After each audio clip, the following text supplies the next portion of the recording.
that we're going to have some late people today because of 410. Oh, what happened on 410? I don't know. They say there's some, yeah, what happened on 410? Oh, wow. And that's the perfect time to do it on a Monday when people are trying to get to work to shut down the freeway to one lane. So, and then I need to get a petition signed to have Jason Garhan and Marco removed from the court, because I just can't put up with them and their smiles because Texas A&M won. I don't know if I can handle that today. I'm going to have to, because we lost. You gotta close your eyes, live God in them, it's God in you. But you know what?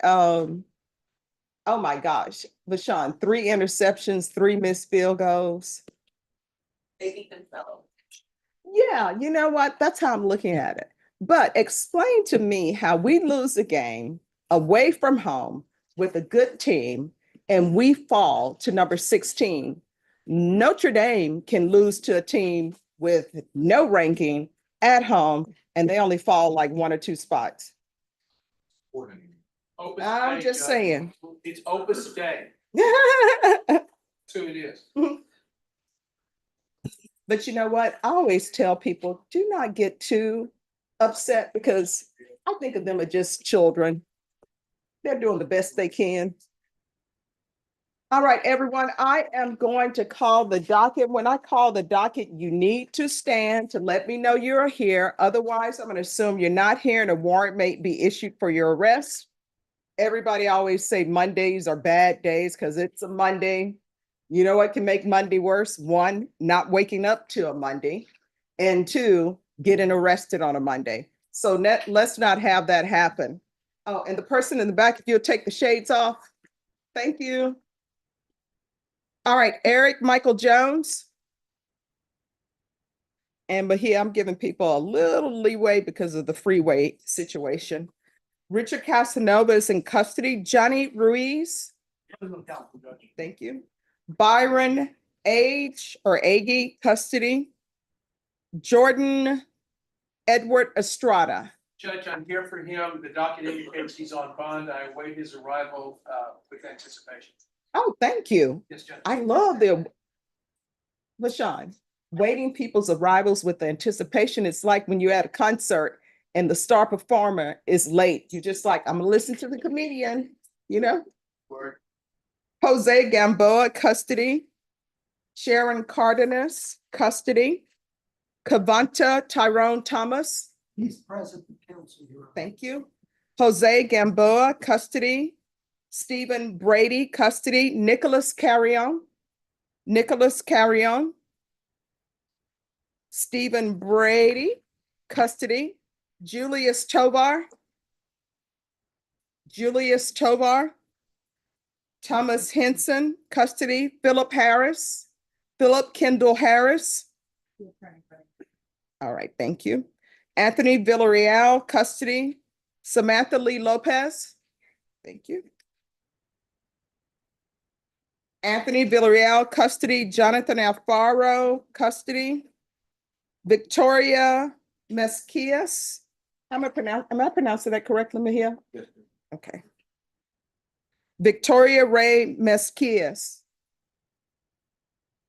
Even though you're telling me I'm pronouncing that correctly, in my soul, I feel that I am not pronouncing that correctly. How's your Spanish, Mahia? Pretty good. All right, that's why I'm sort of doubting. Amanda Drummond, custody. Jeremiah Miller. Thank you. April Perez, custody. Arturo Flores. James Austin. Thank you.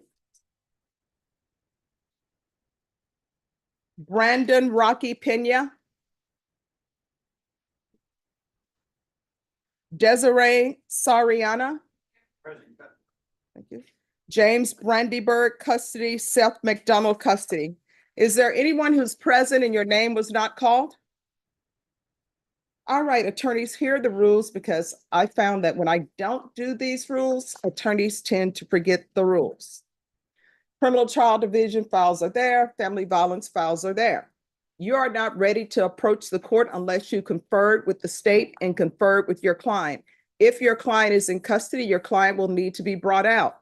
You are not ready to approach the court if your client has not been brought out. If your client wishes to speak to the court in a language other than English, there will need to be an interpreter. So after you've conferred with the state, after you've conferred with your client, after you have an interpreter down, then what you do is you let the coordinator know. They will put your file here. There is no need to continue to stand in the well and stare at me because guess what? I'm going to call you in the order in which I received your file. If I have not received your file, I'm not calling you. Court reporter is here. When we are on the record, do not stand behind the court reporter. Do not talk behind the court reporter when you're in the box. All you need to do is let the deputies know to move you and your client to the other end. I have faith each day that everyone is going to follow these rules. So far, since 2019, nobody has followed these rules. There's always one person. All right, here's the other thing. Probation. Ms. Abrams, could you raise your hand? That is probation. If you have a client where you're entering a plea and the agreement is for them to be on probation, speak to the probation officer. Let her know what the agreement is. If your client is on probation and there's a motion to revoke, speak to the probation officer. Because at the end of the day, if you don't, it's going to slow the process down because I'm going to ask her for her thoughts and her opinions. Probation is an integral part of the legal system. So, everyone, it's Monday. I know we thought we would be retired, but on a good note, we're currently alive. To that Texas A&M people, you won. Even though we made a bunch of mistakes, like 3 exceptions and 3 field goals, it would have been a disappointment if you would not have won with all of our mistakes. So congratulations. And to my LSU Tiger people, guess what? We've fallen out of the playoff rankings, but it still can be reached. So I'm happy. Oh, and how about them Cowboys? So I'll hold on to that. All right. I can say that because the Saints, we're not doing well either. But everyone, please confer. It's going to be a great day.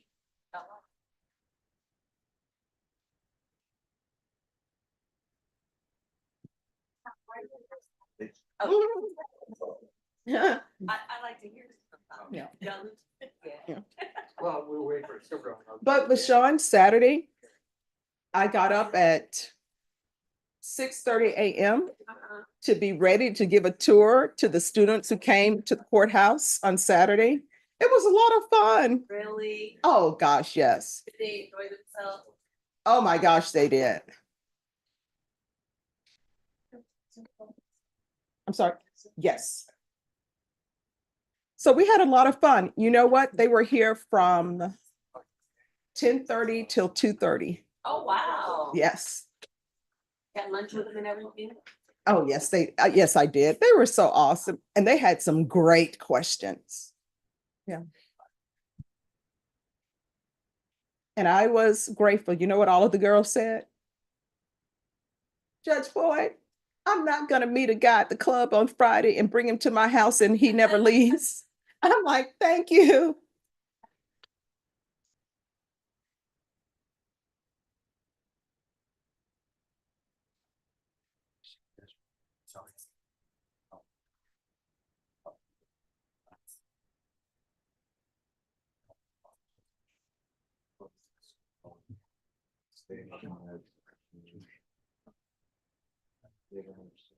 Okay, I still have a sheet on. I'll be ready.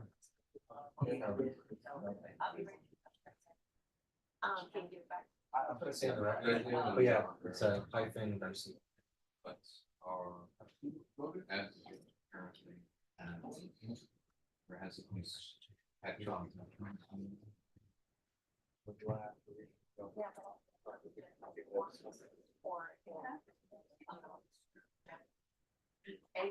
That's good one.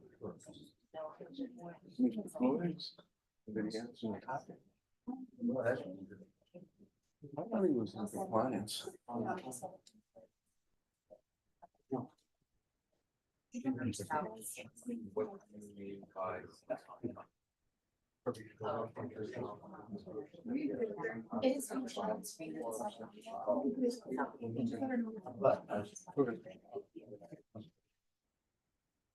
Hello, Your Honor, how are you? I'm doing great. How are you doing? Better than I deserve, probably. No, never say that. We all deserve to be doing well. Oh, yes. On Mr. Flores, Judge, Mhm. I really haven't had any contact with him. When I got appointed, my notice didn't have a phone number. So I'm pretty sure we sent a letter out, but no response, and then he fell out of compliance, but then apparently on September 17th, I received one that said he was back in compliance by having phoned in to his pretrial officer, Mhm. but Well, let me do this before I call it. Let me send an email to his pretrial services officer to see if he's back in compliance, because sometimes that happens.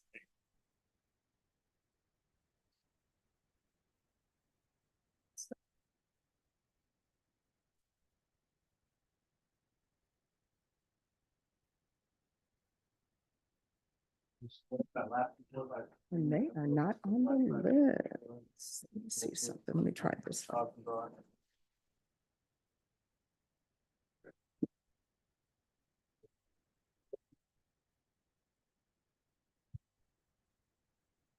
All right, so if you give me about 10 minutes, because that's how long it takes for them to respond. Thank you.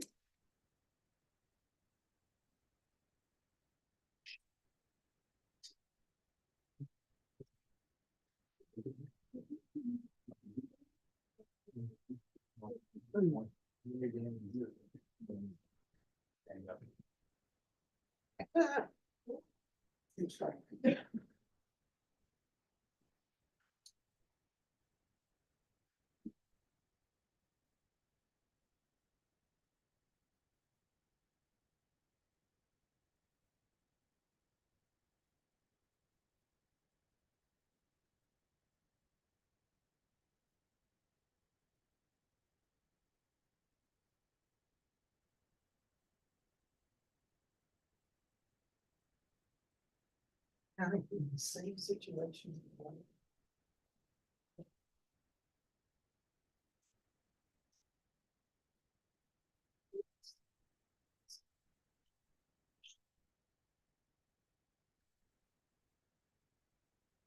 All right, who's here on Johnny Ruiz?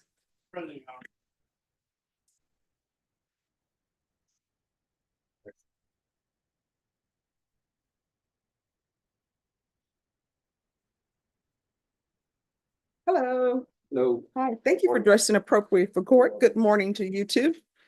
All right, so where are we on discovery? Has that been completed? Unclear, Sorry, unclear. All right, so when is it going to be clear? I can explain, Your Honor. Yes. So we had a piece of discovery that was too big for e-discovery download. Mhm. Court told us to take care of that. That same week, I put an envelope, sealed it, went to the DA's office, put the cause number on it, put a flash drive inside for them to download discovery for me, and a sticky note identifying what piece of discovery that I was missing. I talked to Daniel. He said he was going to get it to me, but apparently I guess he switched courts now. This is the first I've learned about it.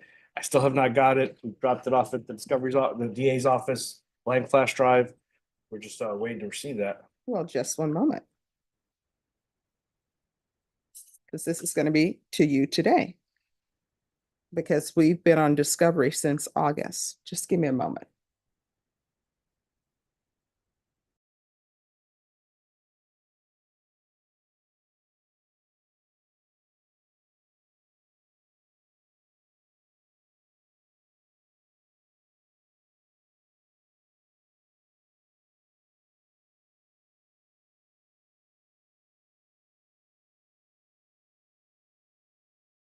Most your discovery and puts things on drives.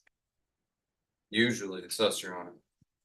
All right, so y'all need to call your advocate, whoever it is, and find out where his discovery is. Or whoever needs to call them, because he's been waiting for discovery since August. And we are now at the end of October. So just have a seat. We're going to figure out where disc is that you turned in and where the discovery is. Well, Judge, I'd also ask on Reese on the basis that I'm on day 5 of trial in the 407th court, and they graciously allowed me to come here with Oh, them. no, go ahead and go to trial, but they're gonna get this discovery today. Okay. All right? Will they text me? I can come pick it up during a break or something? Yeah, like that? just leave your number. Okay. And if you'll remain, and I'll make sure we get you a reset, but we're gonna get this discovery done. All right. All right. Do I come back here to pick up the discovery or with the DA's office? Oh, no, you can come back here. I'll have them bring it down. Okay. All right, so just have a seat.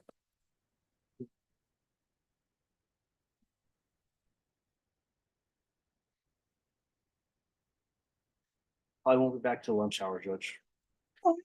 I mean, it'll be here for you to pick up. Okay. Yeah. And if we're on lunch break or something, if you go to the back, it'll be right there on the table. Thank you, Judge. You're welcome. That's my office number. I can give you my cell. 210-544. All right, Eric Jones, 276. Jordan Estrada, Nicholas Carrion, Philip Harris, Julius Tovar, Victoria Mesquias, Arturo Flores, Brandon Pena. Yeah. It's Rocky. Yeah. She's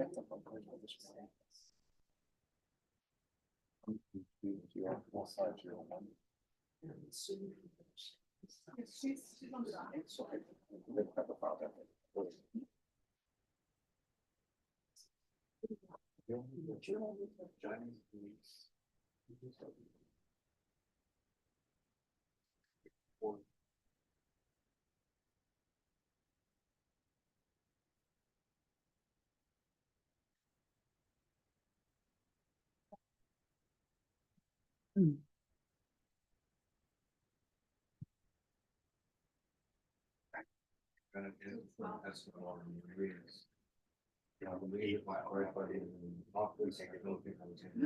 Can we e-file and update it? Sure. I think it's good. Okay, thank you. Thank you, guys. Thank you.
We don't have a date. She wants to get you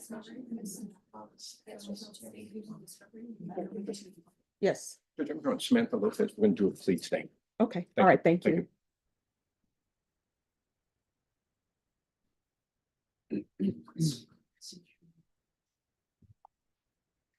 I asked Rose to look for office for that.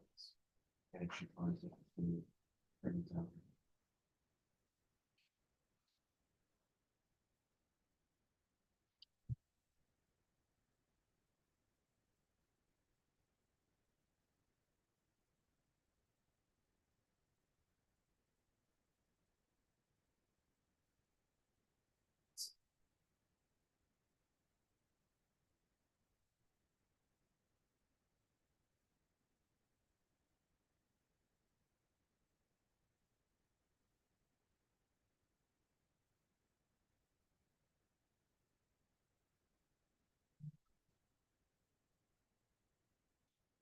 also for comments. Escobar says that best cups dropped up in the at the fourth floor window, but he doesn't think that the lights are taken. The dismissed them.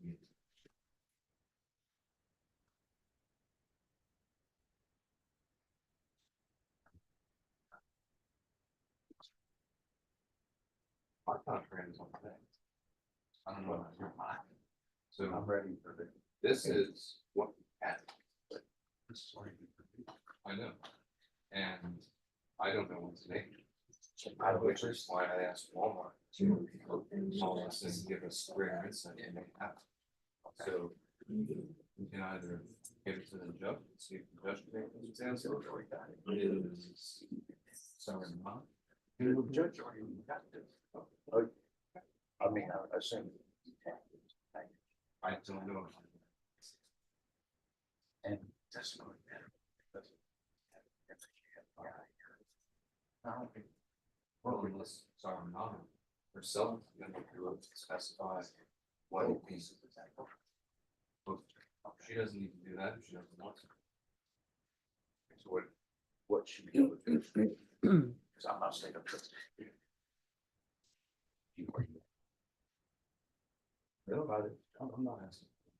Okay, Right, I'm saying this is what we. Okay. Make of it what we.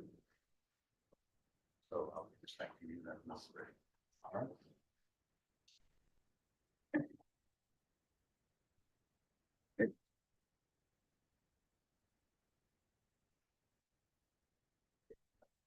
But we'll see. Hello. He's the big one. Sorry.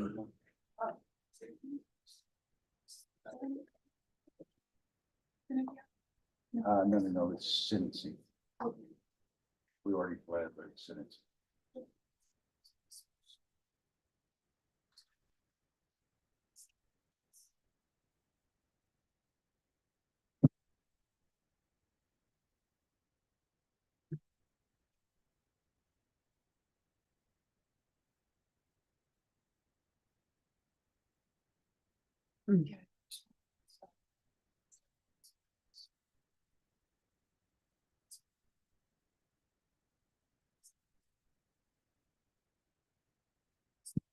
All right, so Actually, turn on the no problem. amplifier here. I can hear you. Deputy, could you make an announcement in the hallway for Arturo Flores III?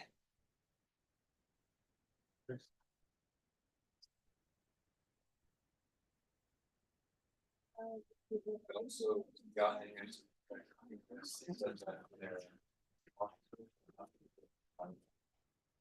No.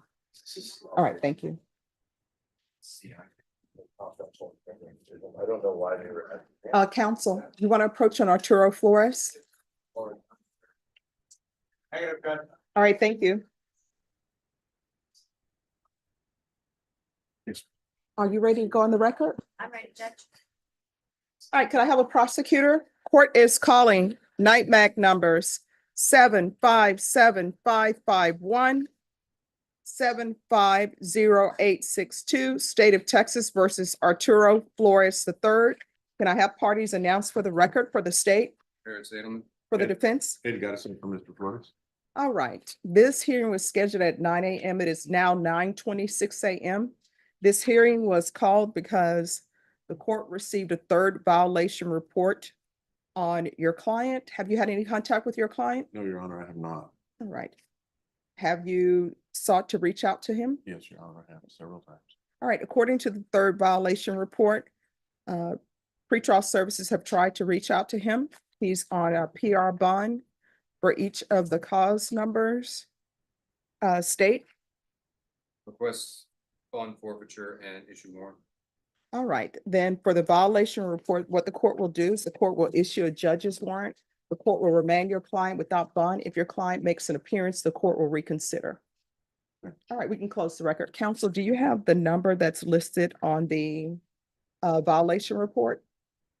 If not, I'll give you that number in case you want to try that one. And it's his reference.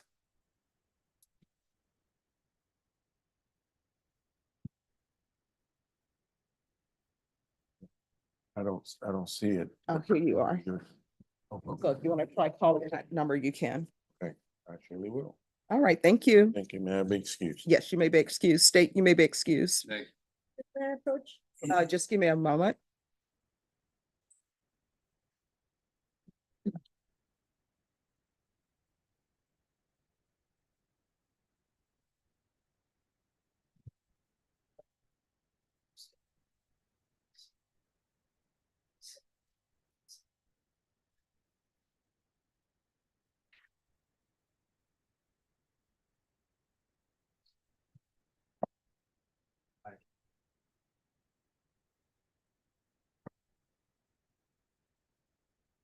All right, yes.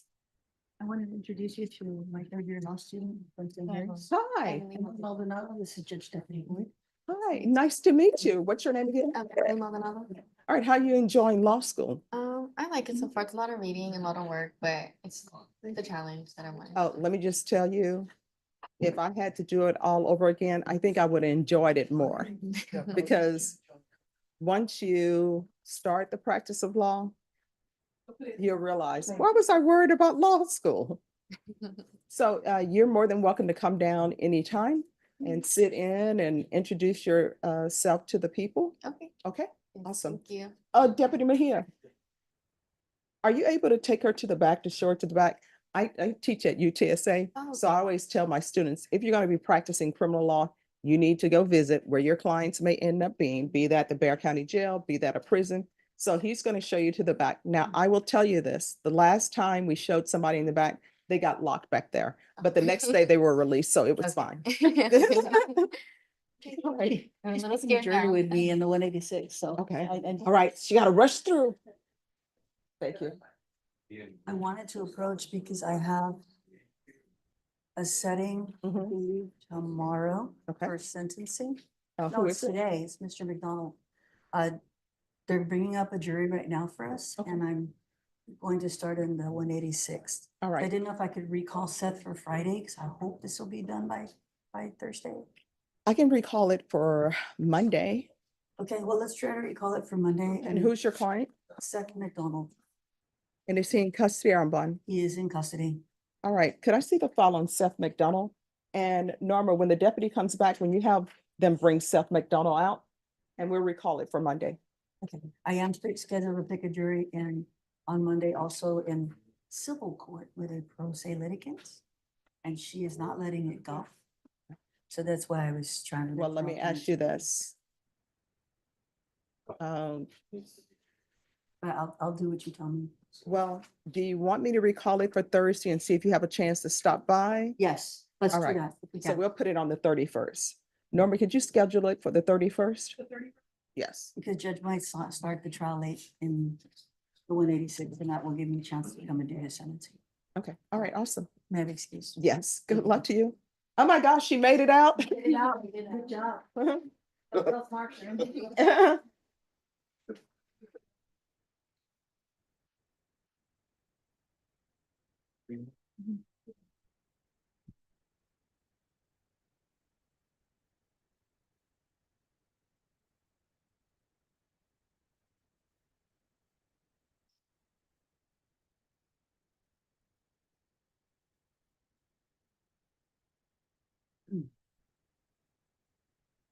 Let me go to here.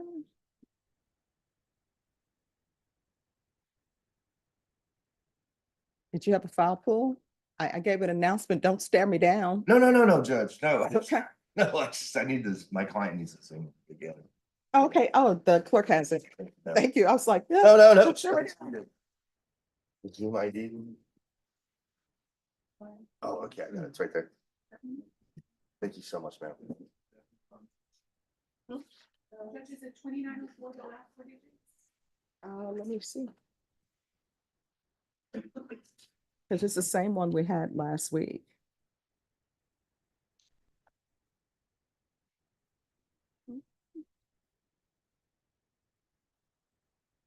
Nope, that's not it.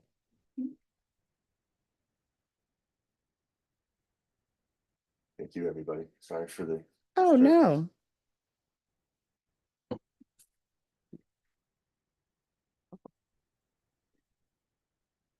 Thank you, Judge.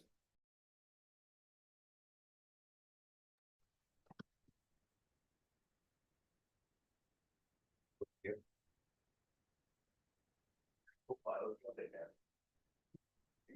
you have a stapler over there? Yeah. Thank you. That's that. And let me put this in the system.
Thank you.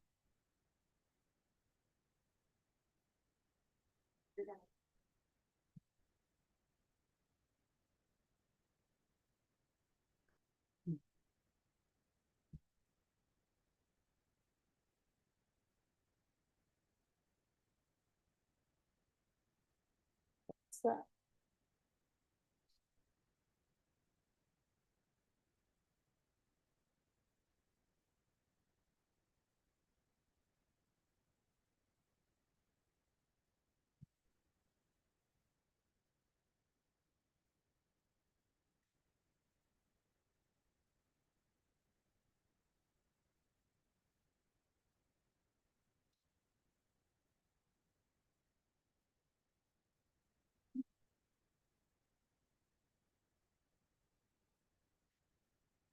Yes. May I approach Jonathan Alfaro? Oh, just one moment.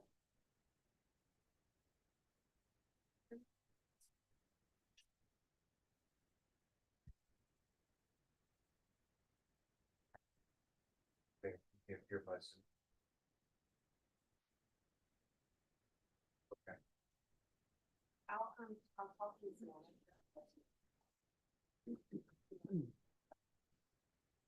All right. Yes. Good morning. Sorry about my phone again. I thought I had an extra jacket in my office. No problem. So Judge, Mr. Cornelius Cox is on the 2 capital murder cases. I'm not capital murder certified. I've discussed with him about possibly taking on the ag assault. He's on board with taking him on. Mhm. And another reason why we're both requesting is the alleged offense dates are pretty close in time. So Okay. we need to access the cases assigned to me. No, that's fine. When is this set? It's up for today, Judge. I've been Okay. emailing about it, but Norma asked me to approach, so we could. No, that's fine. Okay. Thank you, Judge. You're welcome. No, just put Cornelius on it. Oh, the conquering hero comes. I want to, like, make it wait, feel the intensity. No, I've already had to deal with Marco in the back. So congratulations. Thank you. On your victory that was based upon mistakes that LSU made. Oh, Yeah. well, the honest truth, I almost left at halftime. I was like, this is terrible. We're playing like, Oh, I no. was like, I'm out of here. And Let then me just tell you, I knew that our quarterback was going to do something silly, but hey, it happens. it was, it was the third biggest crowd at A&M. It was Yeah. huge. Oh, yeah. And it was, I mean, it didn't seem that packed, but I mean, Yeah. it was 100 and like almost 109,000. Yeah. But it was a blast. I mean, everybody was like pretty smooth and nothing bad. In our section, when somebody got kicked out, and I was like, it was But pretty- something bad did happen. oh, LSU lost. well, it was like, sort of like gonna happen either way. And then the, how we fell in the polls just does not make any sense for us. Okay, y'all fell to 14? No, 16. Okay, I mean, see, to me, you don't like eight. No. I mean, if you watch the game, it's just that one, they gave up on the run game, and Yeah. two, they didn't prepare for Reed. That other. Oh, let me quarterback. just tell you, that is coaching's fault. Oh, yeah. And then I'm like, you can't stop the run. See, and this is what gets me. LSU has always been known for its defense. Oh, yeah. Of late, we've had coaches who have abandoned the defense. Yeah. And you explained to me how LSU, when their players graduate, a majority of them end up in the NFL first team, and we can't win. Well, I mean, if you were, I mean, I could not believe, like, into halftime, it was like, like the first quarter, LSU had like negative revenue. Oh, yeah. And I was like, and then we were watching, and I was like, and I was telling my buddy, I go, they're airing it out. And like, you know, LSU back in the day would air out, but they had but the guys were touching hands. They weren't catching the ball. Yeah. So those receivers were not. No, and then we had the kicker who could not make Oh, a field that's also goal. bad for him. And I had texted my brother and I said, they just need to stop letting him kick field goals. Obviously, this is not his night. Just go for it. Especially the third time, I was like, good for him. So, so he didn't have to kick that one because that was totally the snapper's fault. Oh, yeah. When it hit like, Snapper is just like, what are you looking at? I couldn't believe it. I'm just like, Oh, but so there was like probably 4 big mistakes, the 3 interceptions and the fumble. oh, no. The 3 interceptions, the fumble, the 2 missed field goals, the fact that we were not stopping the run, the fact that we didn't run. I mean, yeah, there were a lot of mistakes. Well, I tell you, what is it? That second quarterback we put in Mhm. was like, his quote was like, well, they weren't covering me, so I kept on taking it. Yeah. Because he would drop, and see, some quarterbacks would drop back and throw the ball away. But he was like, screw you, starts taking off, and he had an open field, so. So I'm just like, can we still make the playoffs? Yes, we can. But we're going to need some help, which I think we will receive because of the people who are playing each other. Yeah. But we can't lose any more games. I'll tell you what, A&M has South Carolina, which is no slouch. Then we have New Mexico, and we have Auburn, and then the big one, we got Texas. Well, we're going to be pulling for you all Oh, yeah, because that'll make our loss look better. and make it look a lot better. So congratulations. Thank you very much. I'll be pulling for your team from Yeah. now on now. Well, I will tell you what, I did start a petition No, did to you? have you and Marco move from the court. Nobody signed it. Sean's like, I'm not signing that. I'm like, okay. I almost wore a purple tie, but I just couldn't. Oh, you should have worn a purple tie. That would have lifted me up a little bit.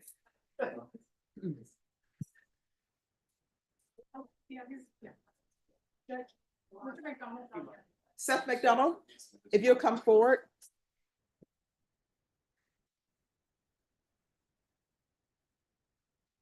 Hello, Mr. McDonald. Doing great. How are you doing? I'm okay. Hope I'm going to the Super Bowl. My people in Louisiana, my brother. Okay. Well, congratulations. Hey, listen, we're going to recall you for October 31st. Your attorney is actually in a jury trial. So we're going to bring you back on the 31st, which is still this week. And so she's going to come over when she has time. But, you know, I would always tell my clients, look, I'm in a jury trial. I can't be here and be there. Yes, ma'am. So I just wanted to let you know nobody's forgot about you. So we're going to bring you back on Thursday, okay? Yes, ma'am. All right, thank you. You're welcome.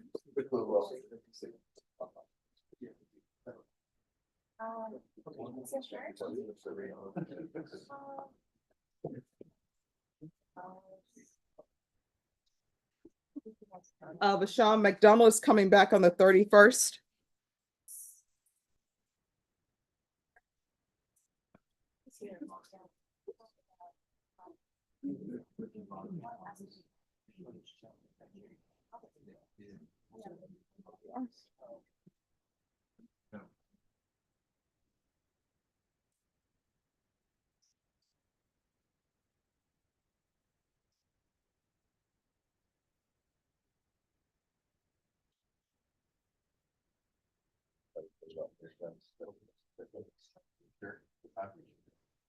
Pretty sure I can get him. Just making sure. You're ready to approach Eric Johnson. I believe he's on Zoom waiting on me.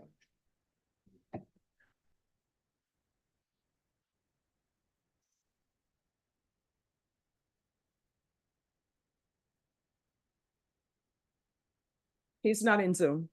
Still, Judge? You said he's in the waiting room. No, he's not. I'm looking. He's not in the waiting I room. believe you, Judge. I'm Okay. just frustrated. I'll call him in one more time. All righty. Thank you, Your Honor. You're welcome. Desiree Sariana.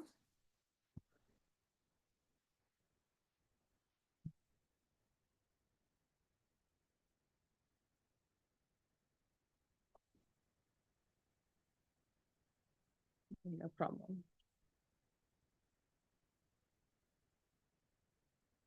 All right, so this is being recalled, and the reason why it was being recalled because it had to do with the amount of restitution, correct? That's correct, Judge, and you felt like the paperwork submitted did not substantiate other than her conviction, the exact amount or. So do we have an exact amount now? Well, no, Judge, we've got no more discovery. You know, I thought maybe they would come forward with some itemizations. And it's. All right, so part of y'all plea bargain agreement was the agreement of restitution of 14,000. So that's not a part of the plea bargain agreement? It is, Judge. A part of the plea bargaining agreement, Your Honor. So then why are we having a restitution of $14,000 if you all agree that $14,000 is the amount? Because you ordered it, Your Honor. Okay, yes, so what do we have? Nothing further that was previously tendered for the court. I've been checking discovery on that, kind of thinking. So it may be that your concerns have not changed. All right, because the police report says she took between $13,000 and $15,000. So are you gonna agree that you owe $14,000? I don't know how much it was. No. My question is, are you gonna agree that you owe $14,000? Agree. All right, we're gonna go on the record. Court is calling 2023 CR 2580 State versus Desiree Nicole Sariana. Serini, how do you pronounce it? Shadiana? Sariana. You better- Could I have parties announced for the record for the state Andrew Harris Edelman. defense? Tom Beck for defendants. And are you Desiree Sariana? Yes, ma'am. All right, so we're back here for restitution because according to the police report, it says that they think she took somewhere between $13,000 and $15,000. So are you in agreement that it was $14,000 defense? Well, she signed the plea bargain agreement. All right, can you raise your right hand for me? Do you solemnly swear and affirm the testimony you give will be the truth and nothing but the truth, so help you God? Yeah. All right, you can lower your hand, state your name for the record. Desiree Nicole Sariana? All right, according to the plea bargain agreement, you agree that you took $14,000 from the complainants, is that correct? Yes, ma'am. All right, so in the police report, this is Walmart, and Walmart says that the defendant admitted to taking somewhere between $13,000 and $15,000 of not placing money in the recycler. So how are you planning on paying this back? Where do you work? In Amazon? All right, are you making enough money to pay back $14,000? Yes, ma'am. The payment. One person at a time, please. I'm sorry, what?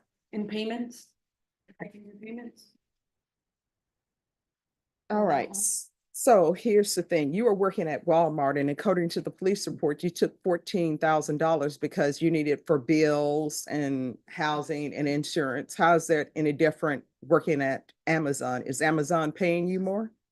Right now I'm getting paid $19.30 or. Sorry, what? Right now they're paying me $19.30 and I'm living with my partner and my partner is the one that's paying the bills. And so if, So I can pay the money back for. All right, so if your partner leaves you, will you be able to pay this $14,000? Yes, ma'am. All right, people say that because they want probation and then we end up right back here. I'm not gonna do what other judges would do. What other judges would do would say, they're not accepting this agreement till you pay the $14,000, and they usually would give you a month to come in with $14,000. So do you have a specific amount, sort of as a down payment towards paying off the $14,000 that you can pay? No, ma'am. What do you mean, like a down payment, something to start it off? today? Yes, like $2,000. Do you have $2,000? No, How much money do you have to pay towards this $14,000 restitution today? right now, nothing. Why do you have nothing to pay if your partner is paying all the bills? What are you doing with your money? She's the one that told me that she would pay the bills while I do the monthly payments. The money that I have saved, I've been using to come over here because I live in Amarillo now, so I'm having to drive over here for court. All right, no gum chewing. So All right, so how much does it cost to drive to court from Amarillo? like $100. All right, so you've been here to court 1, 2 times. This is your third time. $100 to come and then $100 to go back. All right. So that's $600. So what do you have to pay towards this $14,000? Right now, nothing. I can see what I can come up, like ask family members to help me out for a down payment. Ms. Abrams, will y'all be able to put her on a schedule where she can pay off $14,000?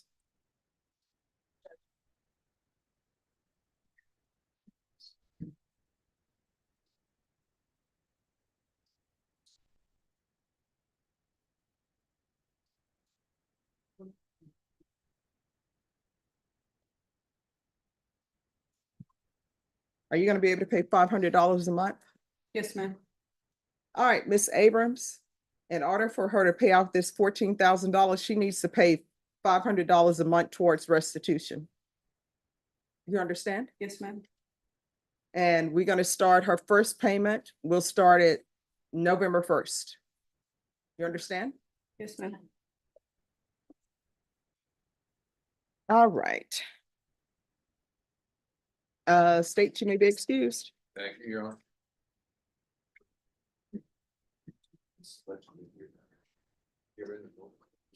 Court is gonna sentence you to 4 years deferred adjudication. There's to be no contact with Walmart.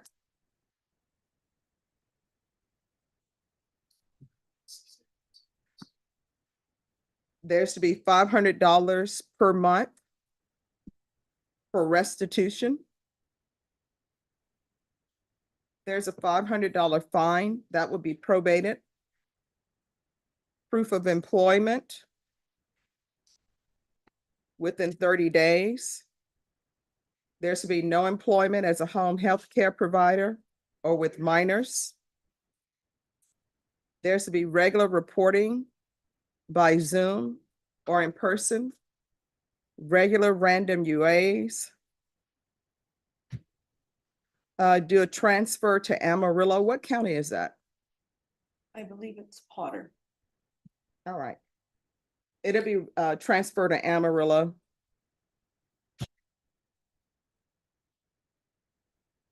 And if they're able to do field visits in Amarillo, it's field visits 1 time per month for 3 months.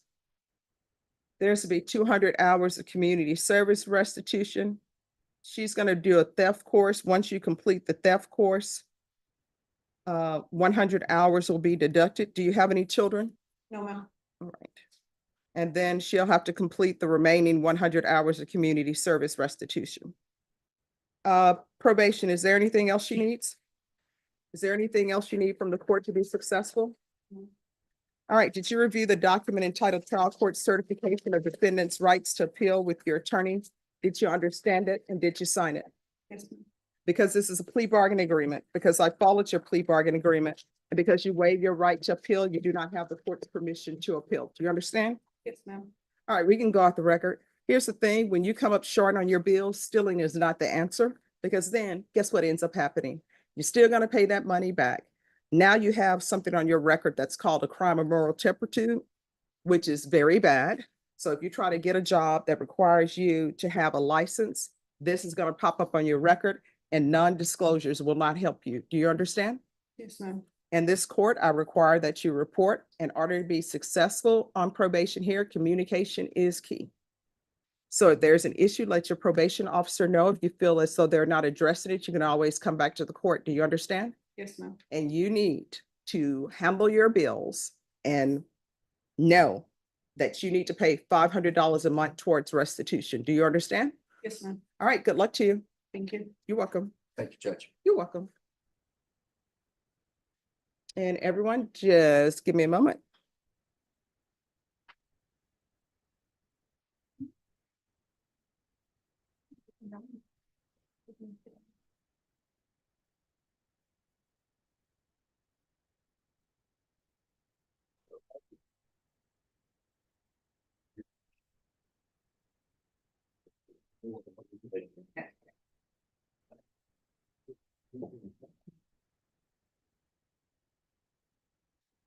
Hello. Yes. Eric Jones is a legend. Legend. Thank you.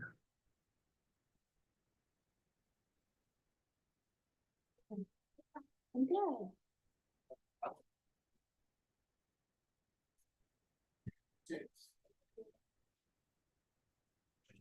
Oh, I didn't do any of that, did I, Judge? I See? failed you. My theology has been too See, long. it's like- Sorry. Have a good one. It's a Monday. Yes, it is. Okay.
There's that.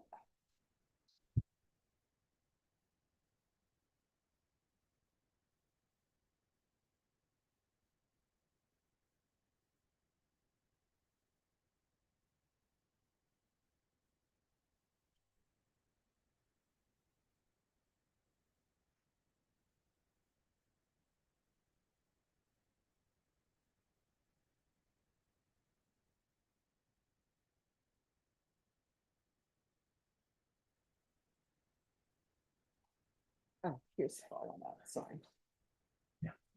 Johnny Ruiz. Tavanta Thomas, sir, just have a seat. We're waiting for your attorney. Oh.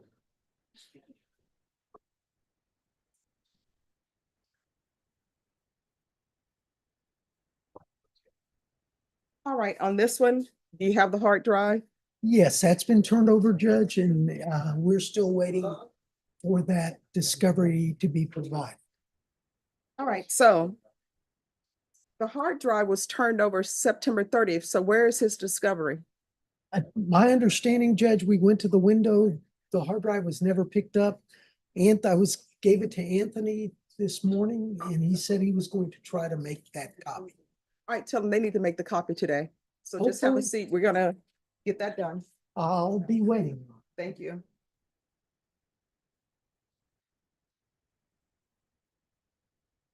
All right, Eric Jones. Allegedly on Zoom now, Judge. Oh, he's on Zoom now.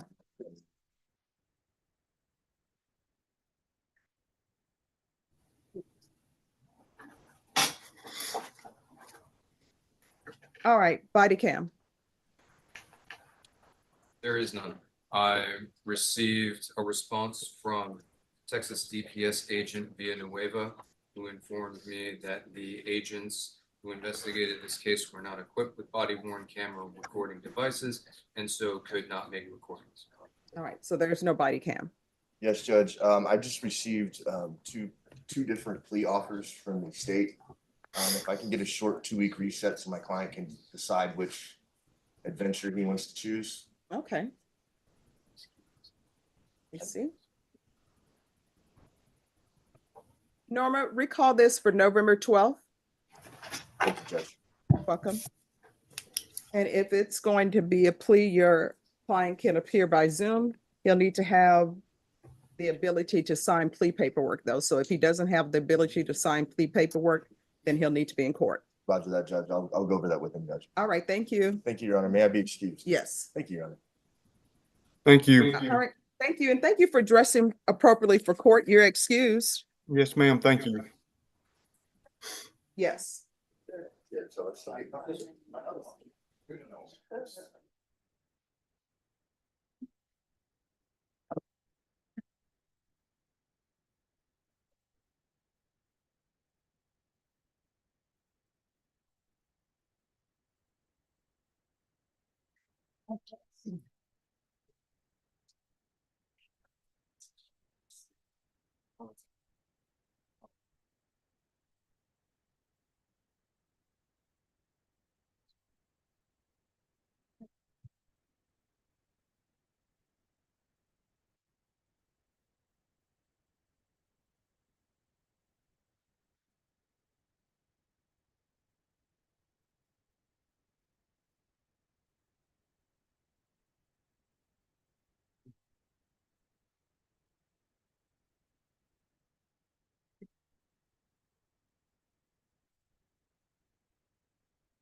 Yes.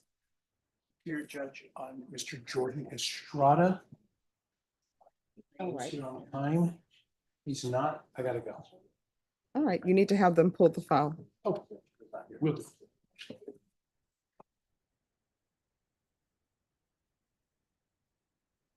No. How about you?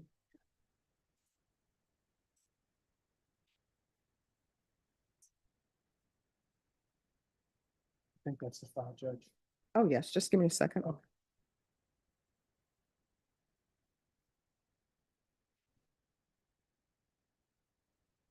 Right, Deputy here, could you make an announcement for, and he's not there? All right, could I have a prosecutor?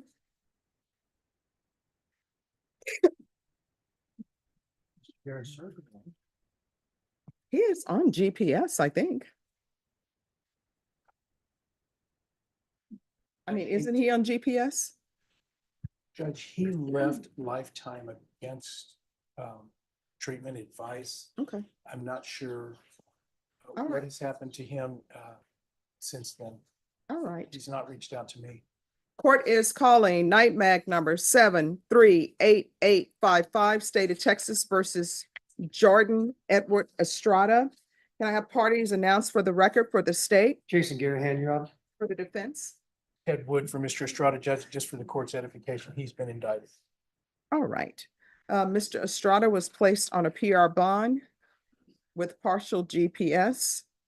This hearing was scheduled at 9 a.m. It is now 10:01 a.m. Defense, have you had any contact with your clients? No, I have not, Your Honor. All right. Have you sought to contact him? I don't have a way to contact him. All right. And you said he was in lifetime recovery? Yes, Judge, and left. All right, state. Yeah, Judge, we're requesting a judge's warrant. All right, a judge's warrant will be issued. And your client will be remanded without bond. And Deputy Mejia, for the record, did you all make an announcement? All right. Thank Thank you, you. Judge. May I be excused, Judge? Yes. Thank you, Judge.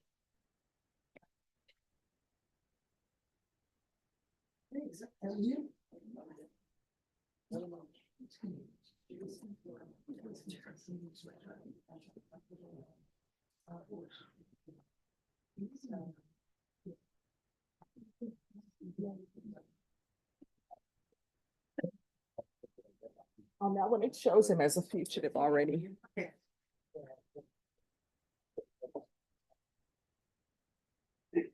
Okay.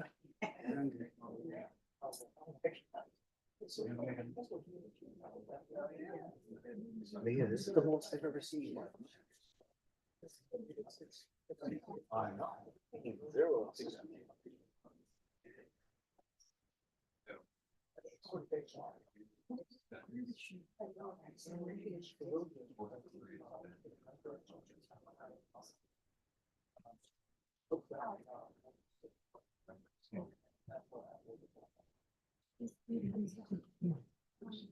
All right, is the attorney here on Johnny Ruiz?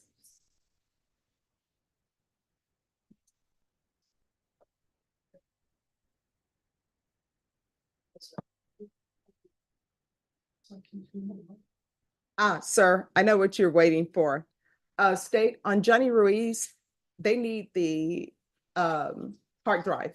Yes, and that's, trying to hunt that down. I mean, Okay. my understanding, gave it to Daniel, but I told my advocate to call Daniel, find out where it's at. But then I was understanding it might be a disk or it might be a hard drive, so I think we're trying to figure all that out. All right, thank you. All right, they're not ready on that.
Rashawn?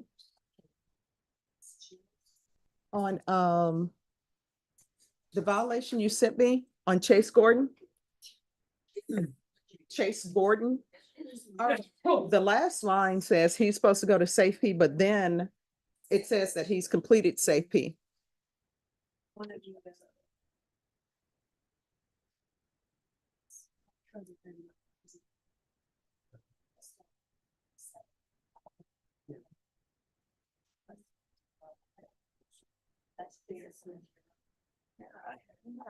I get some statistics too. Oh, I found 6 of this. Oh, we have children on it.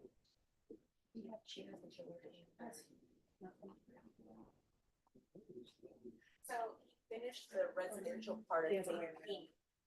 And when he was released from safety. He's supposed to go to outpatient, okay, the- aftercare, okay. You're welcome.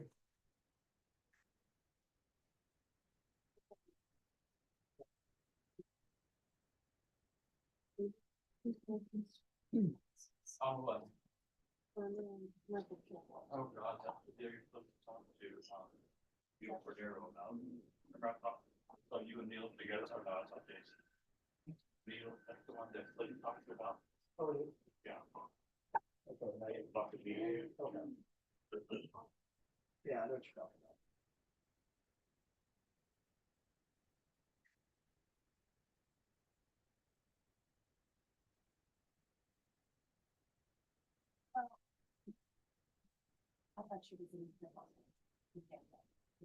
Oh, no, I mean, well, because it's with.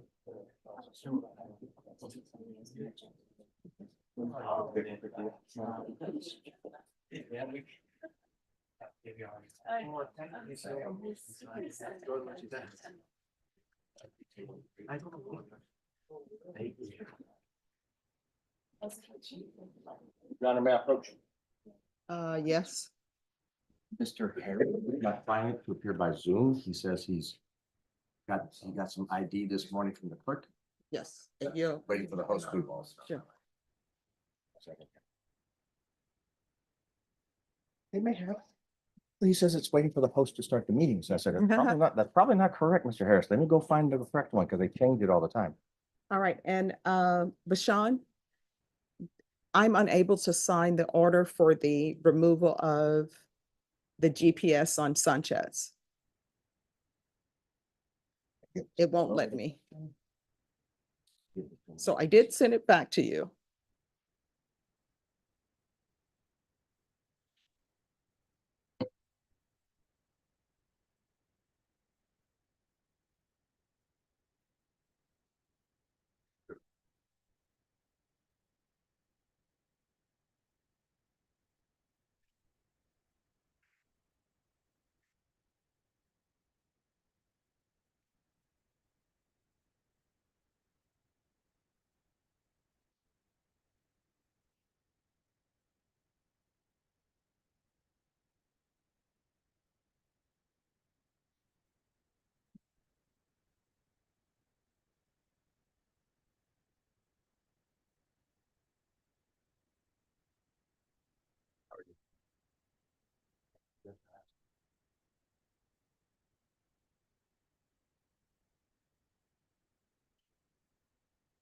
All right, thank you. You're welcome.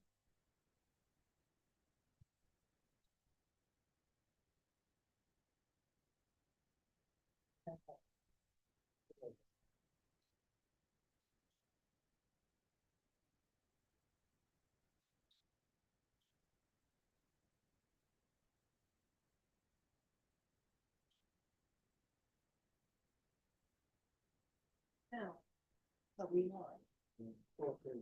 In the document.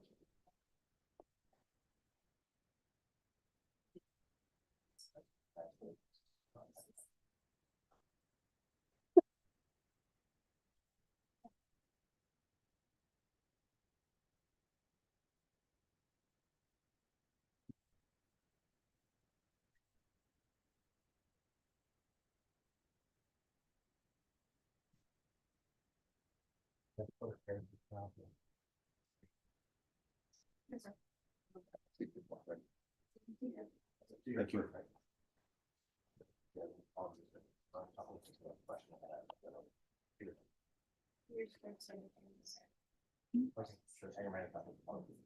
Well, keep it. Oh. Yeah, I had to do the bird. That's fine.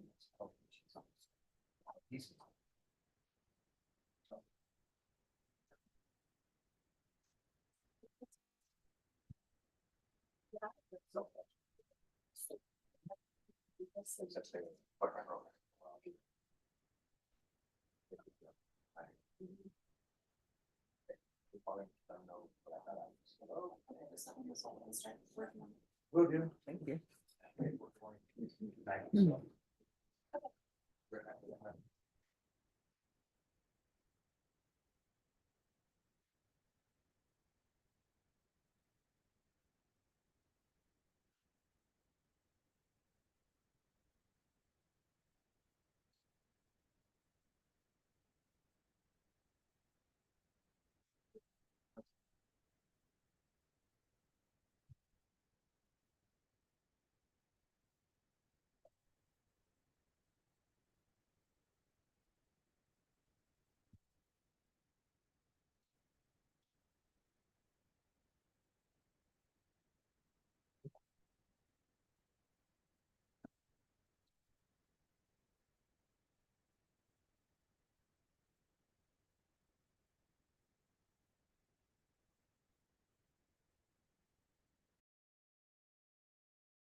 Thank you.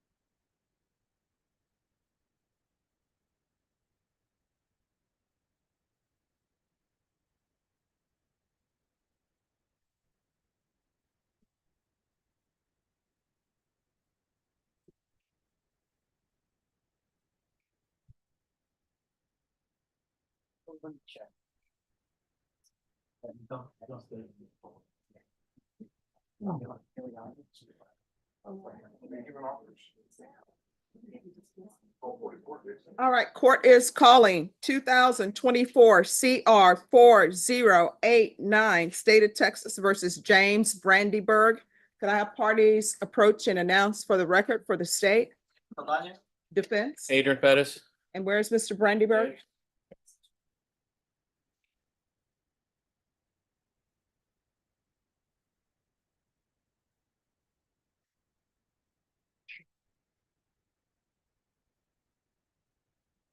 All right, and are you Mr. Brandyburg?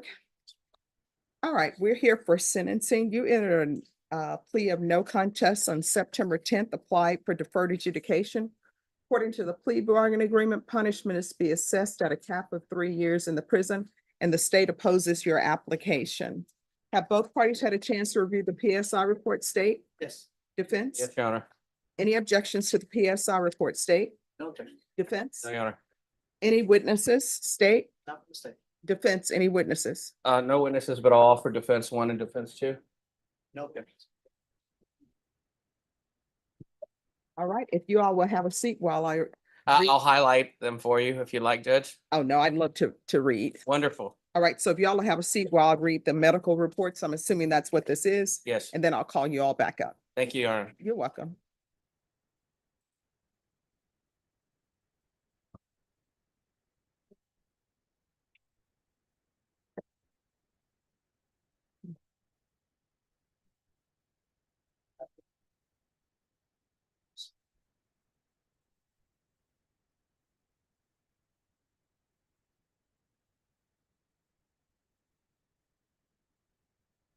Excuse me, Judge, may I take 5 minutes while you do Oh, that? yes.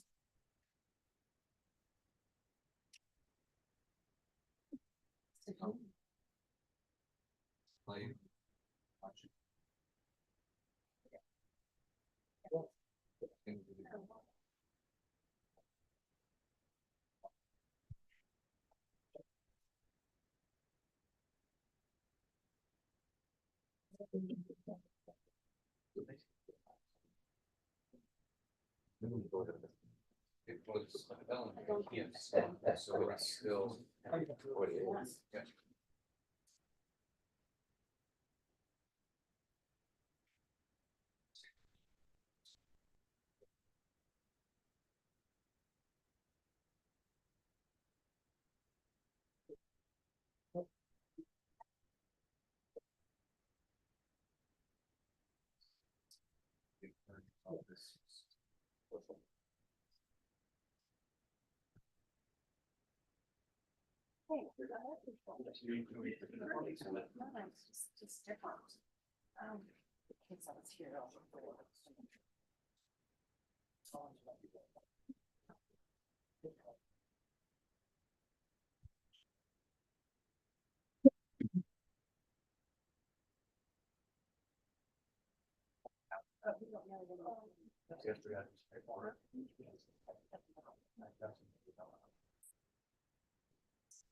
So, Harris, that was 3.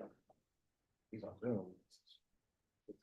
I don't know if she said she doesn't know if she has access to the open side or.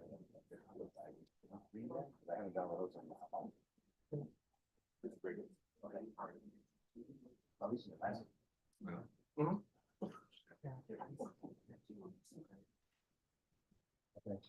I mean, that's the discussion now. Yeah. I don't know if we should be using that's the right.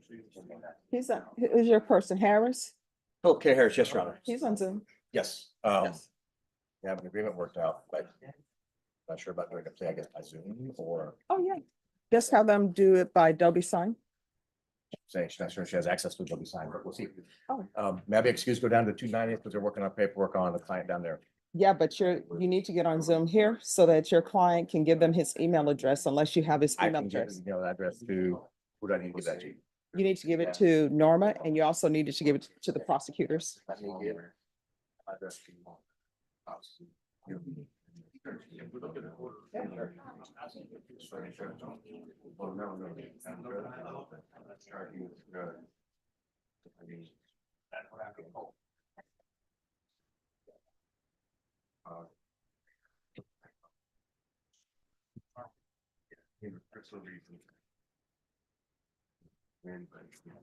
Here we are.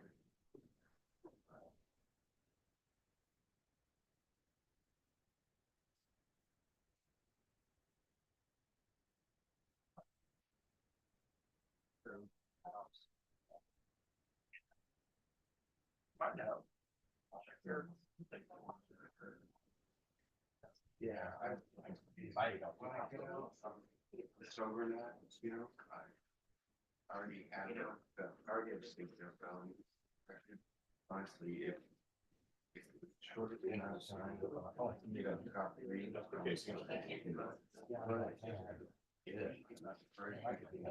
Small things.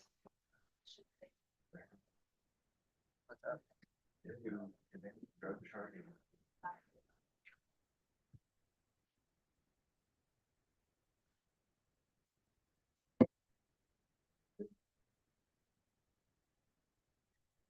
I've had paperwork going on. Yeah, that one was sure. Within a Walmart. Feeling. Horrible.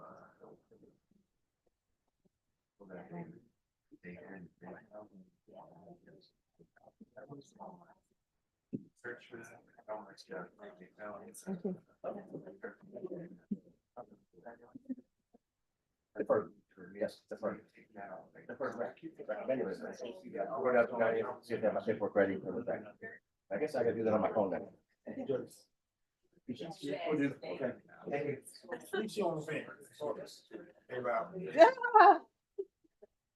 Cornelius. Are you coming here jumping on the bandwagon and then you petting, don't pet Jason in his back like he needs some kind of uplifting? They switch quarterbacks on you. No, let me just tell you, they switch quarterbacks, but here is our problem. Number one, you can't win games if you can't stop a run. Number two, you can't win games if, you know, it's sort of like basketball. You live by the three, you die by the three. You live by the pass, you have no run game. It's all passing. I'm shocked we scored as much as we did because it was strictly a passing offense. Thank you, Notre Dame coach. You had the lead at halftime. No, here's the problem. We had the lead at halftime. You throw 3 interceptions. Whether it's the field goals kicker's inability to make a field goal or not, you miss 3 field goals. What do you expect to happen? Agony of defeat. It is. But you know, as I was telling Jason, we have fallen. But can we still get up to make it to the playoffs? Yes, we can. That's good. Yes, you can. Because we still have some teams that we have to play. Yeah. And other teams have to play teams. Yeah. But we're gonna see what's gonna happen when you have people who are close in ranking and they play. We're gonna see how they're gonna let them fall. Now, we already know they're not gonna let Notre Dame fall out of the rankings. I don't care if Notre Dame loses to a Pop Warner team.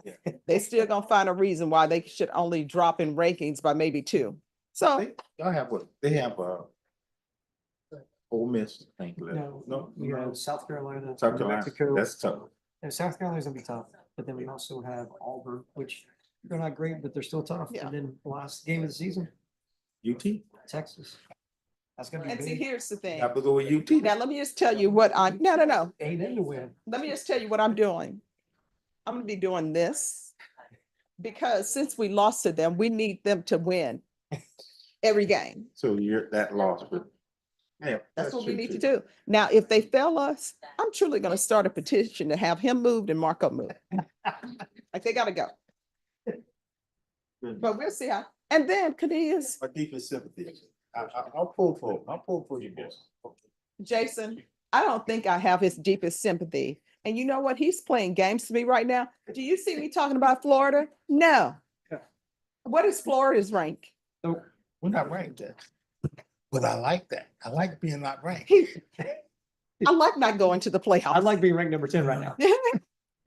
Go down. People gonna go to sleep on you. Ball, we can only move up. That's all you can do. That's what it is. And we play Florida. We're gonna have to Gotta play beat them. LSU. Are y'all play? Y'all play? Yeah, we play LSU. Florida. Yeah. We have Play Florida, we have Georgia. Alabama. And we play UT. So And you they know could- what I'm They could doing? easily go to the I'm top. doing this. I'm pulling for you. Make your swath through the Texas schools first, please. If we can do that. Oh, we can do that. They may just leapfrog y'all above Notre Dame.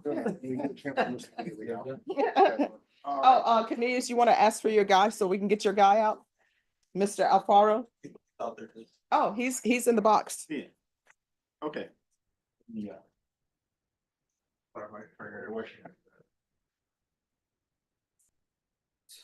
Yes. Okay.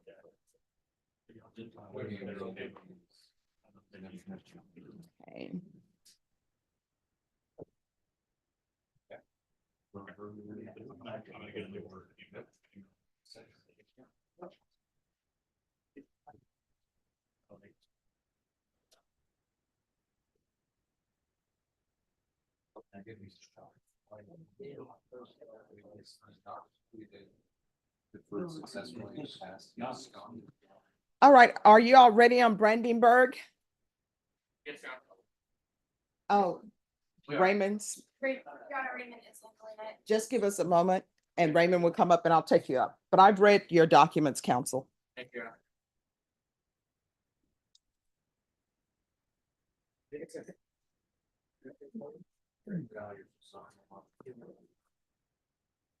All right, who's here on Byron Agi or Age? And where is he? Judge, may I address the court? Yes. Judge, he was just ordered, psychiatric evaluation on Mhm. Thursday.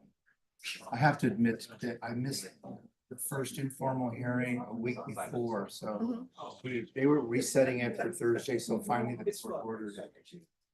Okay, all right, let's have him brought out. All right, if you guys can bring out Byron Ag or Age. Who's here on Sharon Cardenas?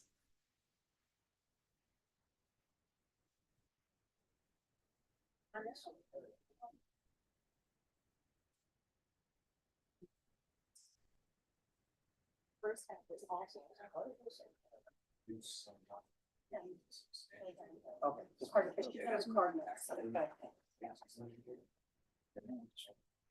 Okay. Yeah, just move just a tad. Yeah. All right, so what is happening with this case? The judge, there's been an offer, but I think there's at least two other co-defendants Mhm. that are, I don't know if they're been transferred yet. And I think that Ms. Gay wants to coordinate with those attorneys. possibly. All right, are they on the docket today? No, they're not. One co-defendant is here and meaning his case is here, the other one we're waiting for it to be transferred. They're the alleged, this is a law parties case for us. And it's set November 18th for Norma, one of the co-defendants. And we're just asking that our case be set with that co-defendant. What co-defendant is set November 18th? I believe it's Michael Kilgore? Kilgore. All right, why are these not listed as co-defendants? I don't know. Two of them are listed as co-defendants and one is not. I don't understand it either, Judge. Ours is, we're not tied to their case. Our cause number is different, everything. All right, who's the attorney on Kilgore? All right, Mr. Bach, come forward. This discussion is about you. And I've spoken to Charles about this case previously. Hello. Right. So on, let me look up your guy. And then there's a James McGarity, and he is, Norma has requested that they forward that file to you, the case to you. And I'm sorry, Charles, what's your client's first name? Michael.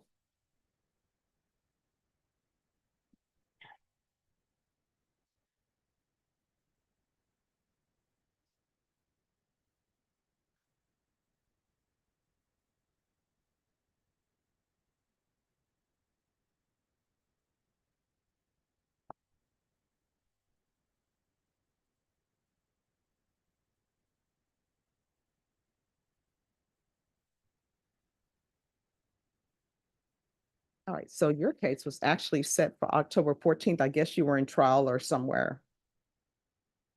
Can you take us offline? Can we?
Right back.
Yeah.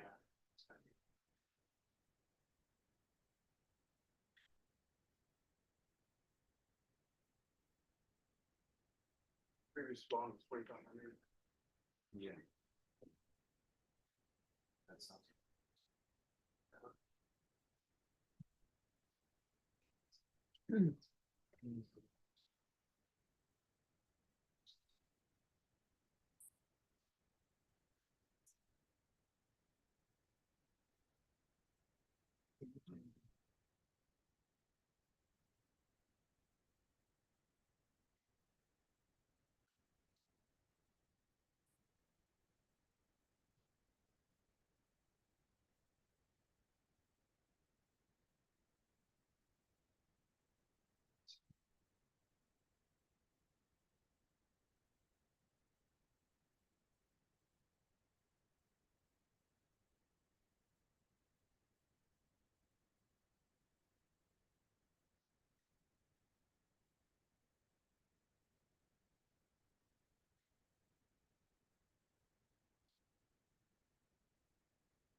All right, who's here on Stephen Brady?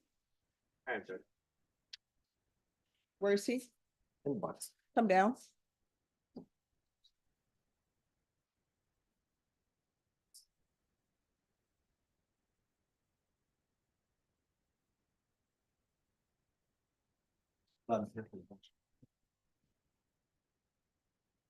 Oh, it's where we're on this case with discovery. Discovery had all been tendered to defense counsel.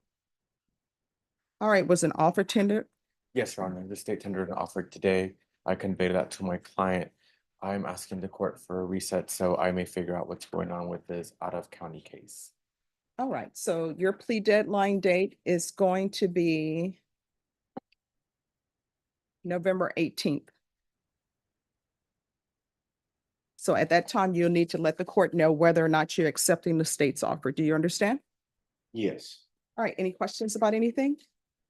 No. All right, then. Thank you, counsel. Thank you, Your Honor. May we be excused? Judge? Yes. Great.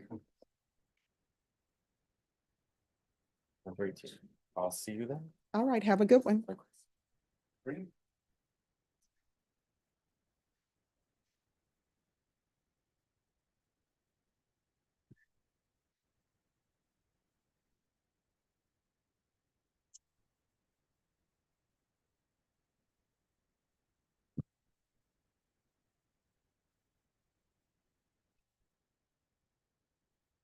Oh, yeah. Were there two cases attached for him? Yeah.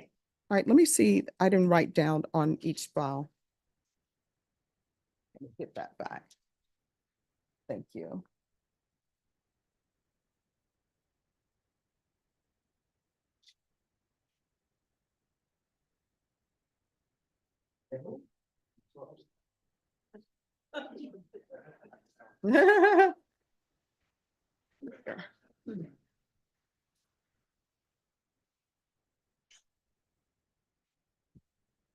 So just need to approach, on the paperwork, just. Take care. I don't know if they have the, motion or not, but this is on the.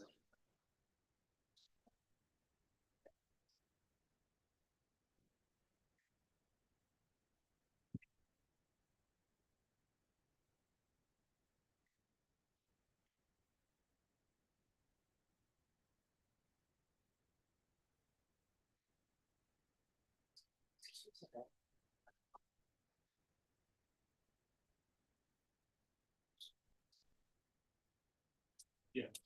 What should be acceptable action? And their pre-date is, their date is September. So, you know, that on October. Assuming. Yeah.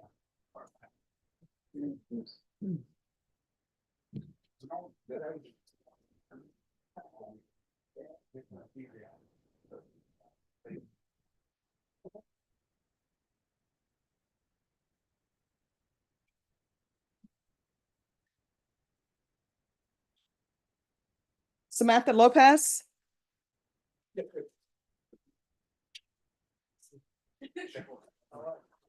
Yeah, good morning, Judge. Good morning.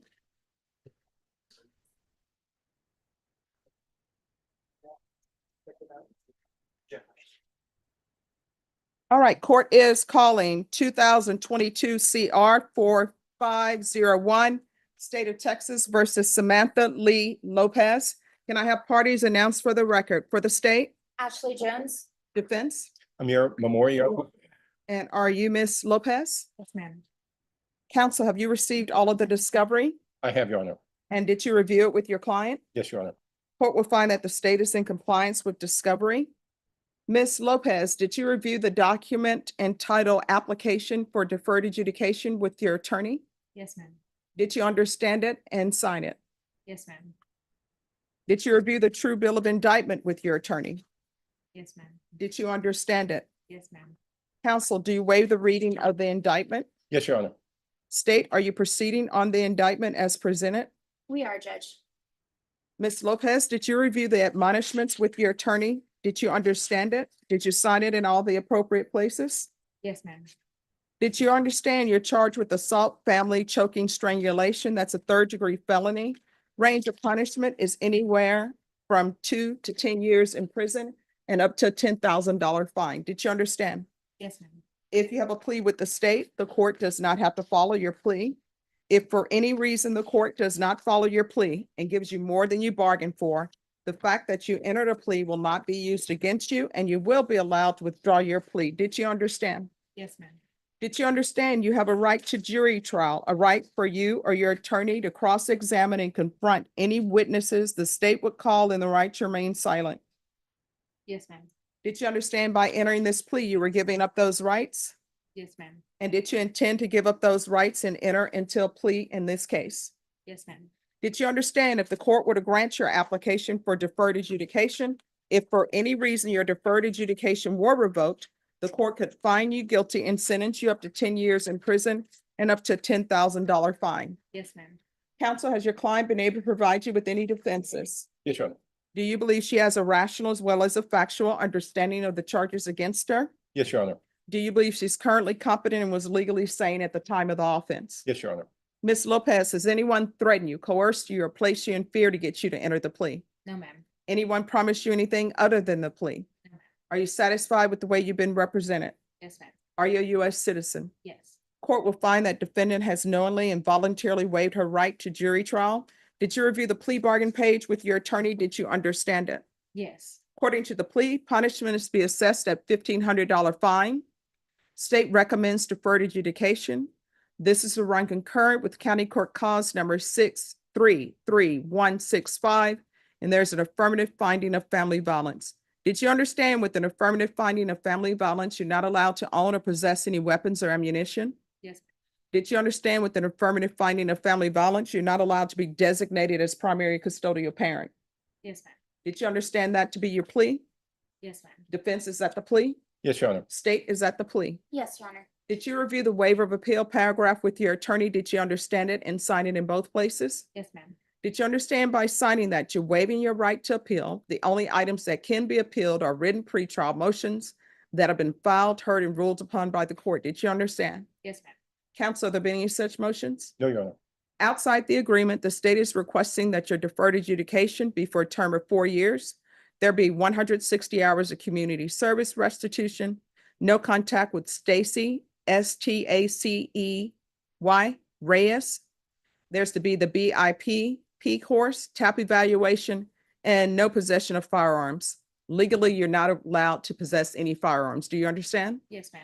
Did you understand those are recommendations from the state and the court does not have to follow those recommendations? Yes, ma'am. Then to the offenses charged, how do you plead? Guilty, not guilty, or no contest? No contest. State any evidence to support the plea? Yes, Your Honor, state would offer to admit State's Exhibit 1 and all attachments. No objection, Your Honor. All right, in state, have you had contact with the complainant? Yes, Your Honor. All right, you may be excused. Thank you, Judge. Ms. Lopez, did you review the waiver and stipulations with your attorney? Yes, ma'am. Did you understand it and sign it in all the appropriate places? Yes. Again, did you understand you have a right to jury trial, a right for you or your attorney to cross-examine and confront any witnesses the state would call in the right to remain silent? Yes, ma'am. Did you understand that today the state would be presenting evidence in the form of witnesses' statements and police reports, but most importantly, there will be no live testimony? Did you understand? Yes, ma'am. Court will find that defendant has knowingly and voluntarily waived and consented to stipulation of testimony and stipulations. Court will accept into evidence State's Exhibits 1 and attachments, and the court will review the same.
All right, after reviewing State's Exhibits 1 and attachments, the court will find there is sufficient evidence to find you guilty.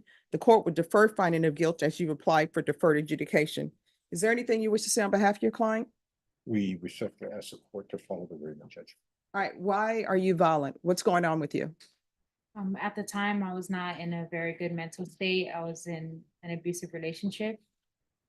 Things just got out of hand. Abusive relationship with who? With the Stacey Reyes, ma'am. All right, she said you tried to run her over in the police report, which you stipulated to this.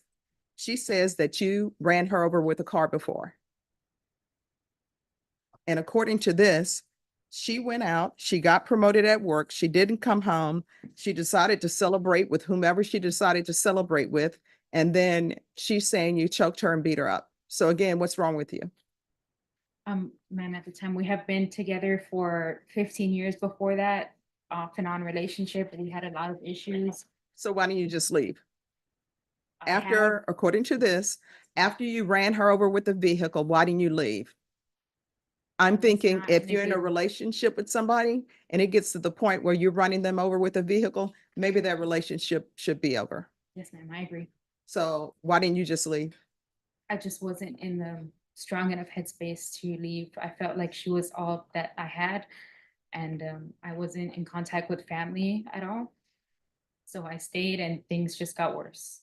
All right, but according to this, you're the one who's beating her up, not the other way around. I'm the only one that got the cops called on me. Well, when she said you ran her over with the vehicle, she said she was dishonest with the police and said, I don't remember what happened. But I'm just saying, I never called the police on her. I could have several times, but I chose not to. So there is no record of that, unfortunately. So for this, when this happened, they don't mention that you have any scratches on you. It's just she's the one who got beat up and choked out. So, Yes, ma'am. so That night- obviously you can choke her out because you did. Yes, ma'am. That night, she did also put her hands on me, but I'm stronger than she is. I wasn't harmed as badly as I harmed her. No, it says here, there was an argument. She says you punched her several times in the face and choked her. And you choked her. They observed petechiae in her left eye from you choking her out. And that she pretended like she was just going to go outside to get some air, and you gave her her phone because you didn't think it could work, and her phone was broken. Yes, ma'am. So it appears you have an anger issue. So Yes, where is ma'am. your anger issue coming from, and why do you think that might makes right in relationship? Because that's what's happening here. The anger was just stemming from all the past history of that relationship. I have worked on myself a lot since then. I'm not denying anything from that night. I know that I did wrong, and I have regretted it since then. Since that night, I never put my hands on her after that because I felt so badly about what I had done. Are you all still together? No, ma'am. All right, because that relationship is over. You understand that? Yes, ma'am. Do y'all have any children together? No, ma'am. Do you have any property in your name? Together? With her? Yes. No, ma'am.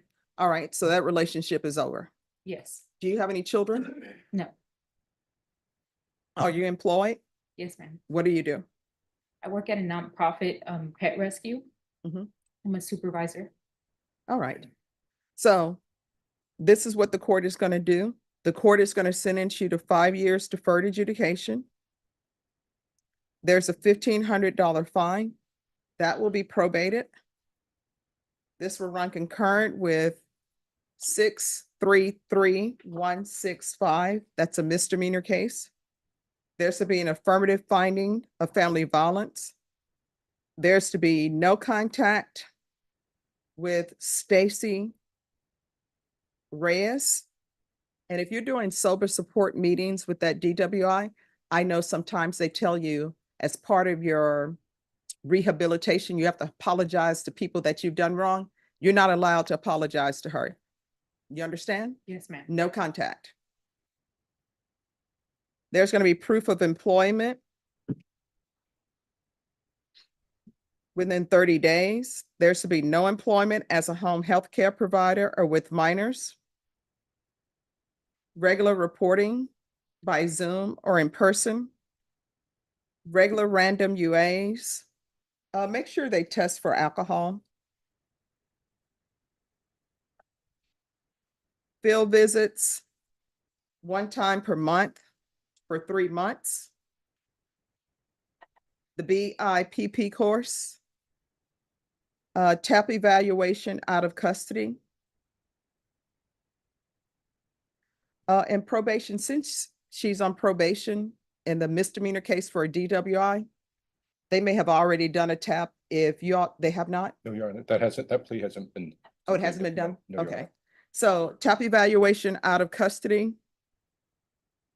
I'm going to want 90 sober meetings in 90 days. There's a 160 hours of community service restitution. Probation, I know what BIP does, but is there any type, she's saying that she was abused as well. Is there any type of program for her? Trauma assessment to get a better idea of what she. All right, we'll do trauma assessment. And if trauma assessment requires a class, then I'll waive the 160 hours of community service restitution. Probation, is there anything else she needs? Is there anything else you need from the court to be successful? No, ma'am.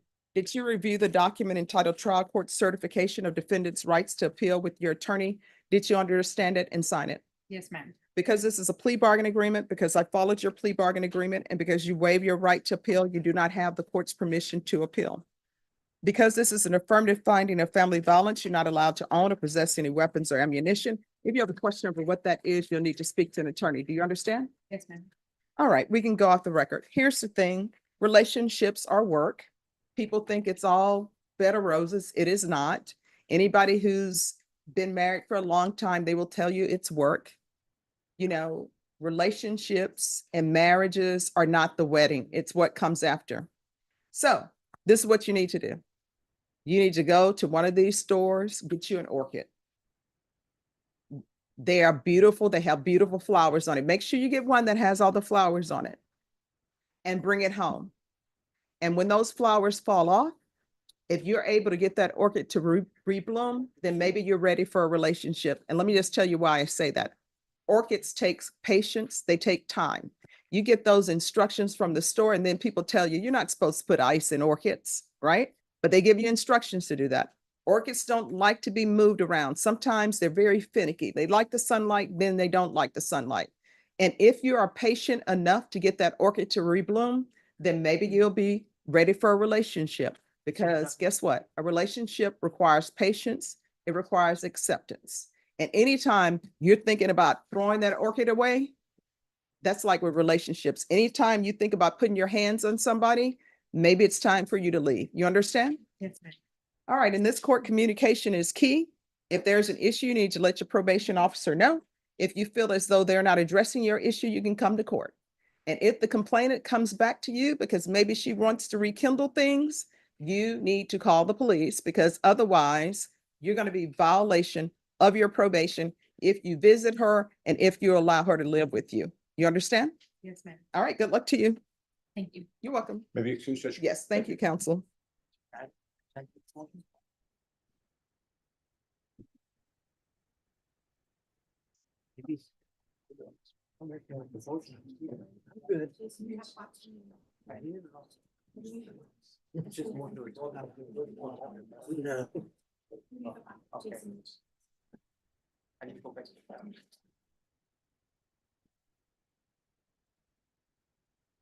As far as the house shows, we're not here.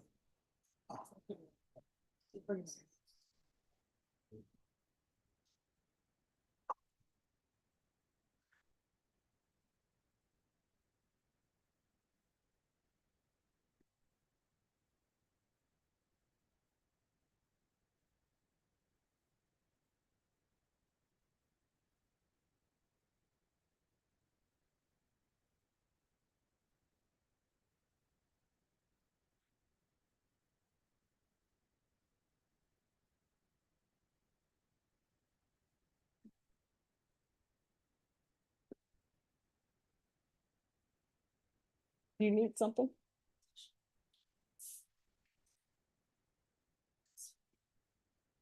You're welcome.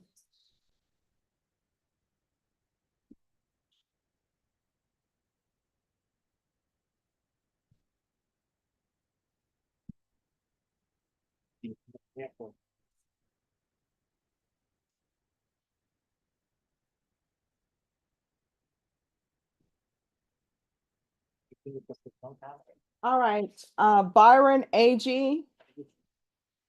And then I'll take yours up next. Who's on Byron AG? All right. Cavante Thomas, hard drive needed. Johnny Ruiz, hard drive. My fellow didn't show up. What is your guy? Tovar. Let me see if I have it. Deputy Mahir, can you all make an announcement for Tovar, please?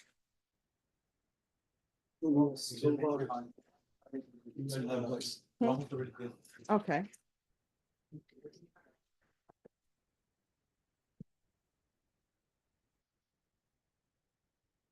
All right, can I see a prosecutor on Julius Tovar, please?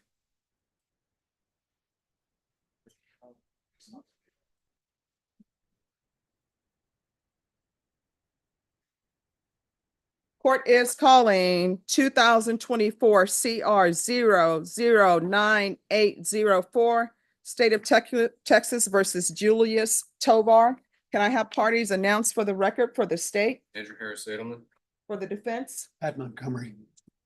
All right, this hearing was scheduled at 9 a.m. It is now 11:10 a.m.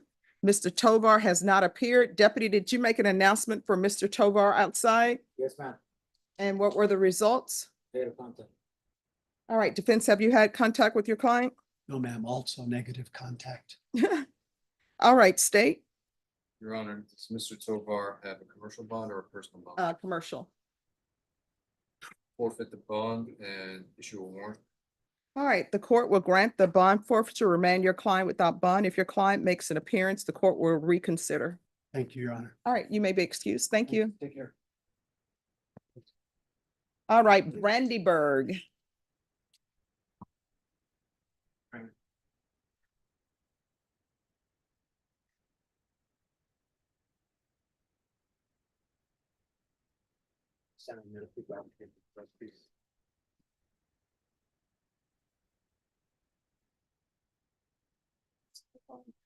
Just give me one moment, counsel.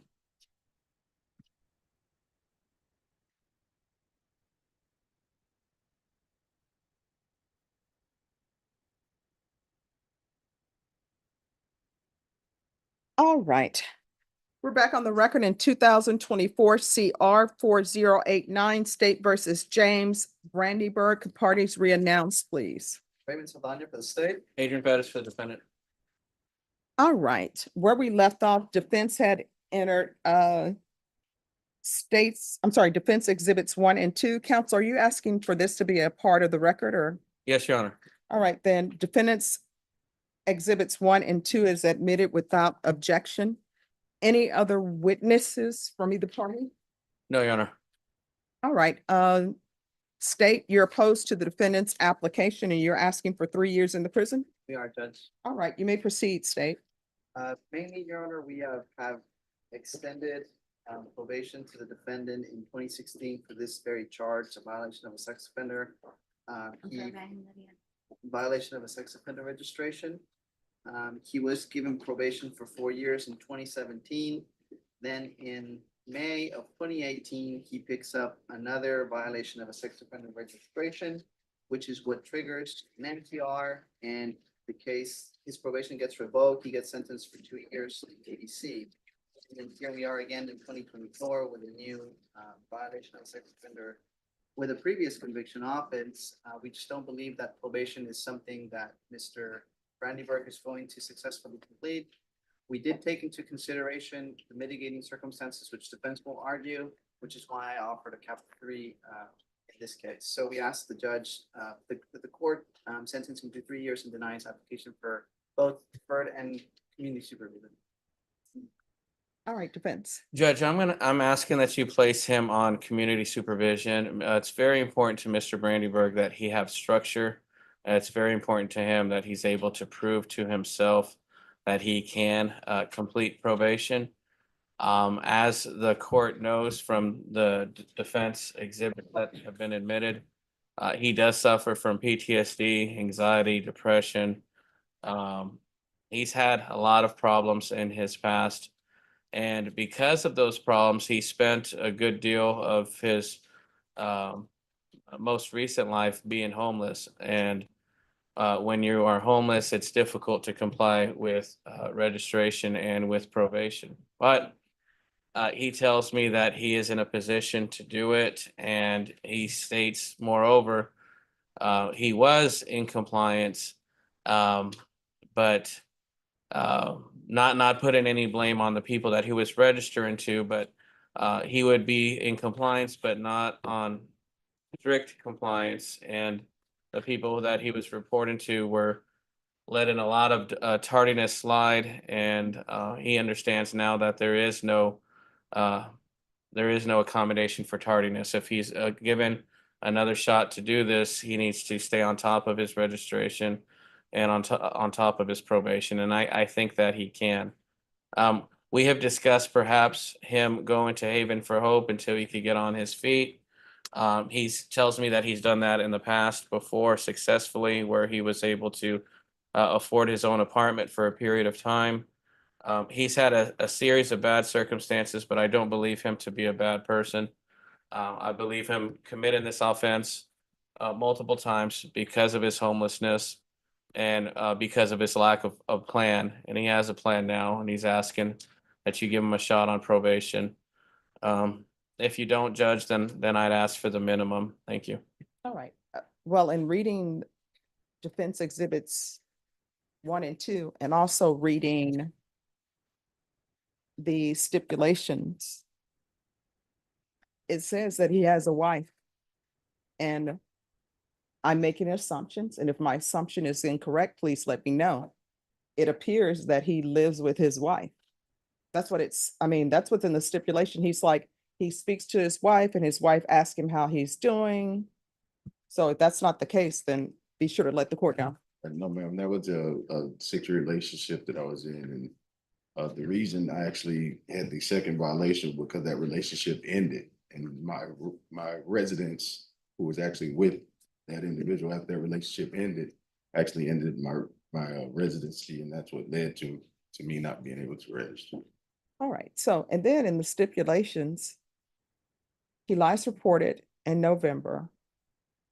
And they were giving him some leeway because he was homeless. All he had to do was show up and report again.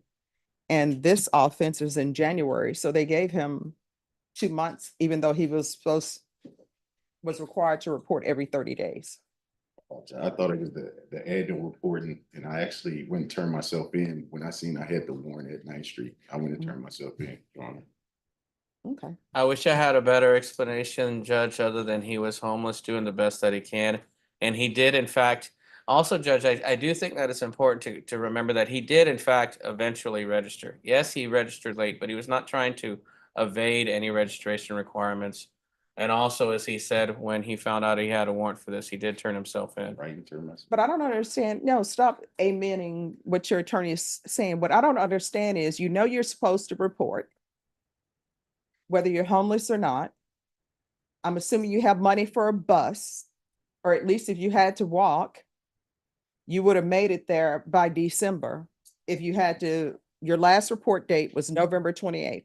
You need to report in 30 days. If you would have started walking, you would have been there before January. So I don't understand why he's not reporting when he's been to prison. You're asking a hard ask. Your attorney is asking a hard ask for the court to give you probation when you've been on probation before for not registering. And then while you're on probation for not registering, you pick up another failure to register, which is why they revoke you. And now you're back again for not registering. I wish I had a better explanation for you, Judge, but those are the facts, and we're asking for leniency. So if I can speak, Your Honor. Sure. You want to raise your right hand? Yes, ma'am. Do you solemnly swear and affirm the testimony you give will be the truth and nothing but the truth, so help you God? Yes, ma'am.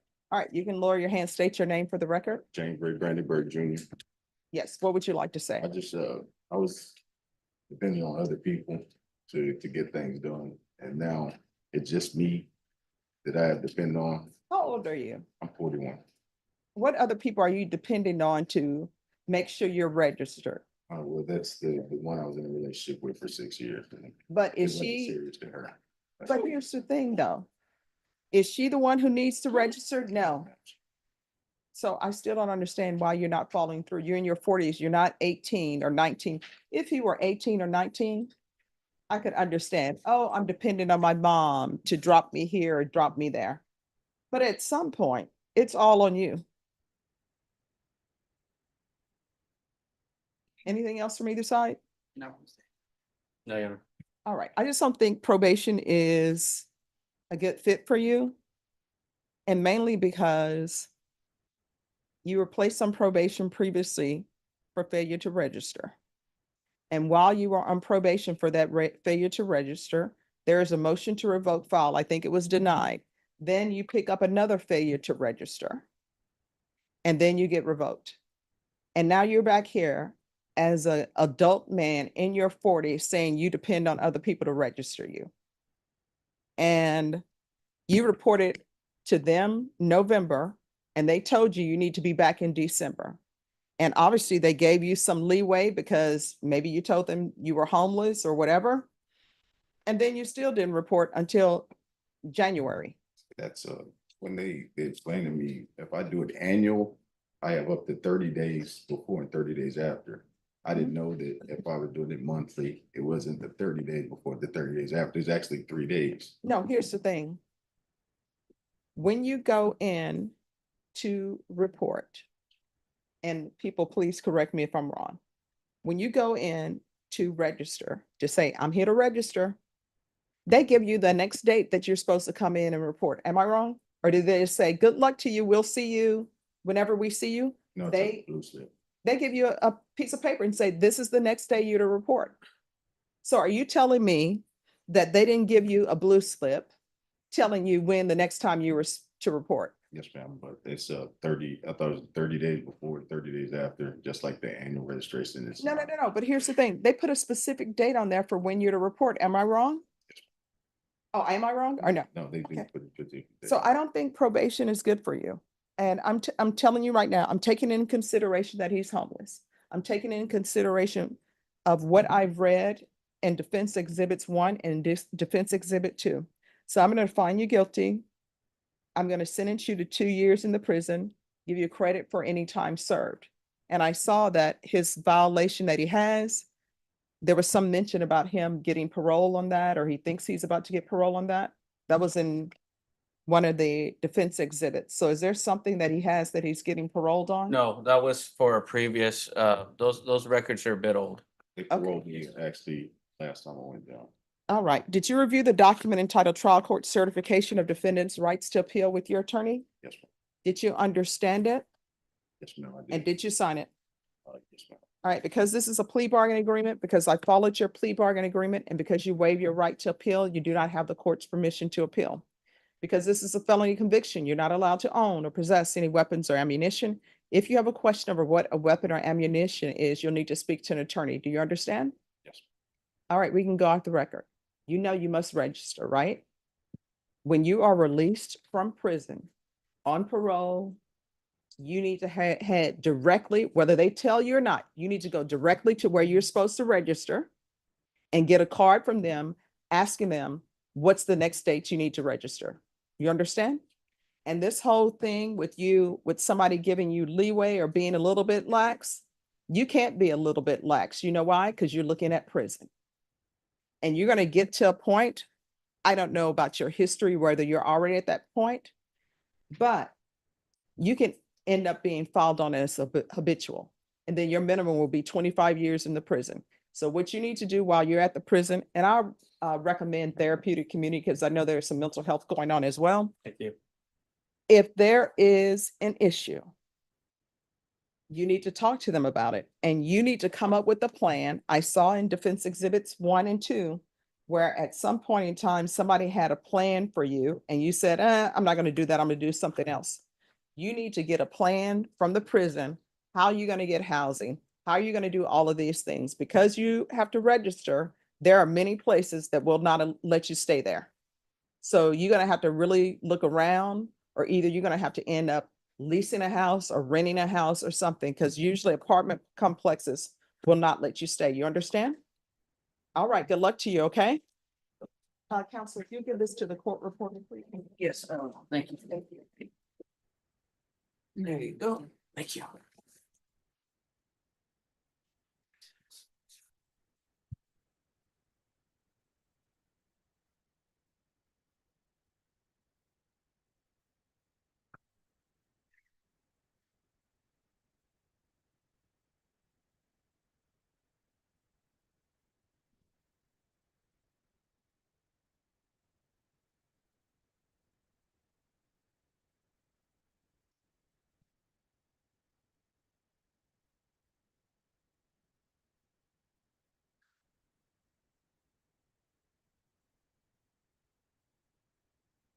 April Perez.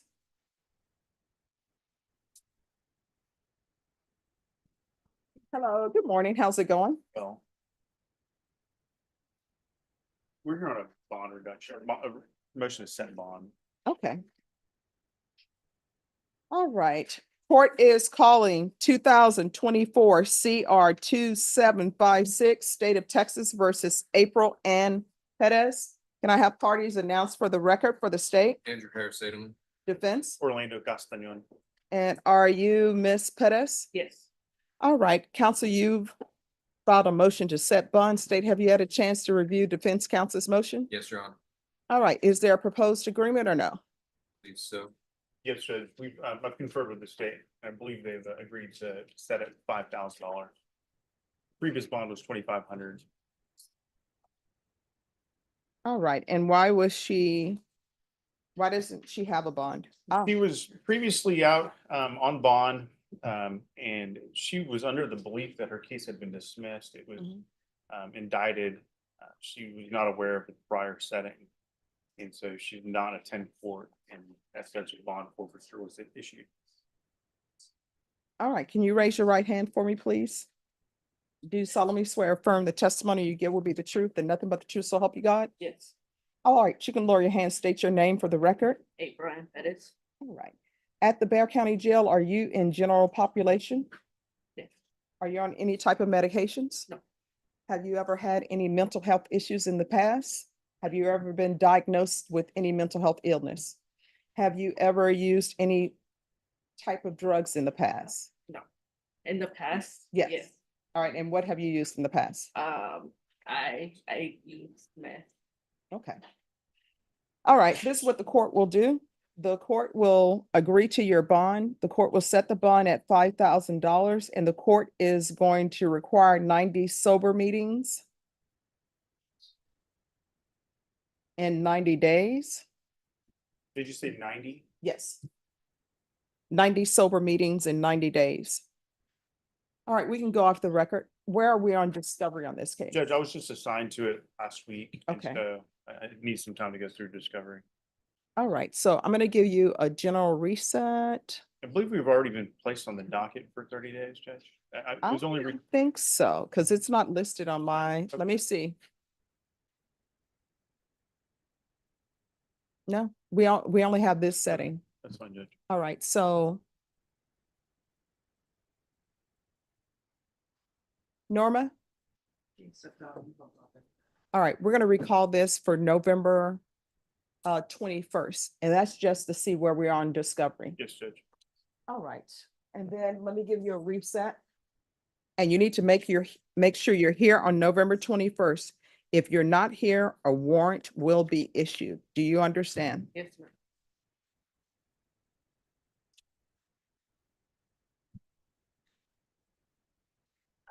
Your Honor, did I hear that correctly? November 21st? Yes, Thank you, Your Honor. you're welcome. You may be excused. Thank you, Your Honor.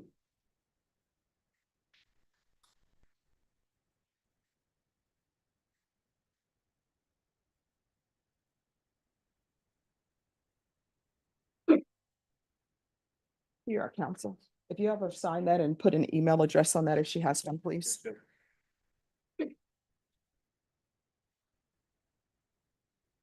I have one in my bag. Signed here. Hold that for you. Hold it to- There you go.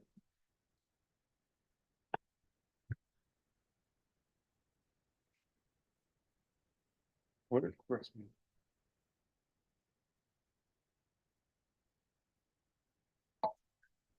Email address? Do you have one? Yeah. It's Just put it over here. right here.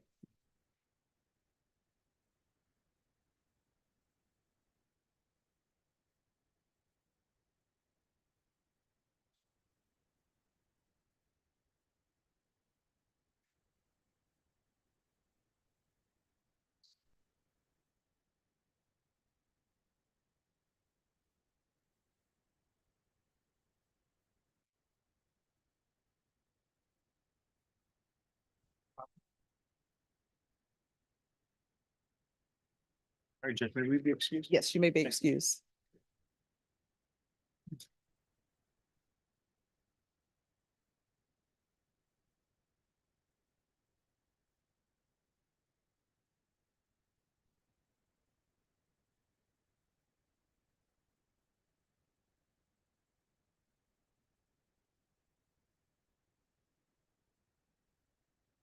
All right, who's here on Thomas Henson? There you are.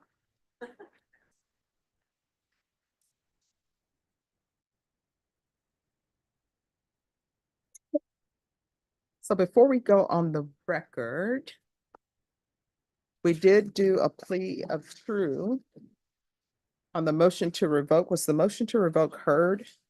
We just did a plea of true, Judge, Okay. and then we reset along with the plea.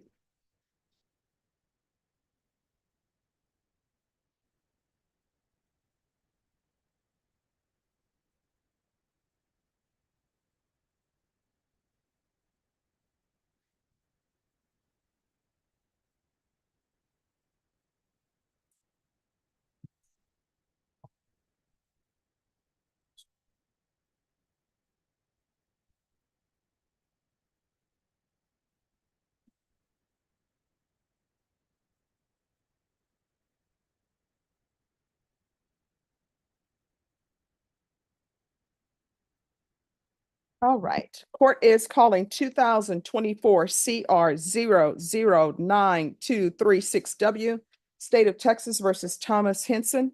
Can I have parties announced for the record for the state? Andrew Harris, Edelman. Defense? Attorney Albert Oswald for Mr. Henson. Are you Mr. Henson? Yes, ma'am. You entered a plea of no contest on September 12th to the offense of evading arrest detention with a vehicle. According to the plea bargain agreement, the state is recommending community supervision. This is the run concurrent with 2022 CR 5859. State is taking in consideration 2024 PF 06107, 2024 PF 06357, and the state is silent on your application for deferred adjudication. Have both parties had a chance to review the PSI report, state? Yes, Your Honor. Defense? Yes, Your Honor. Any objections? None from the state, Your Honor. No objections, Your Honor. Any witnesses from the state? Not from the state, Your Honor. Defense, any witnesses? Yes, Your Honor.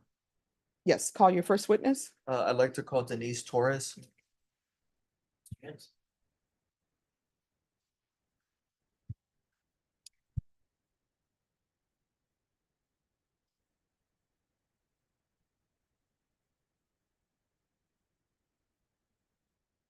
All right, can you raise your right hand? Do you solemnly swear or affirm the testimony you give will be the truth and nothing but the truth, so help you God? Yes, ma'am. All right, you can lower your hand. State your name for the record. Denise Torres. All right, there's no need to be nervous. Let me just tell you, my job is to listen to whatever evidence that's being presented to me and make a decision on whether or not to,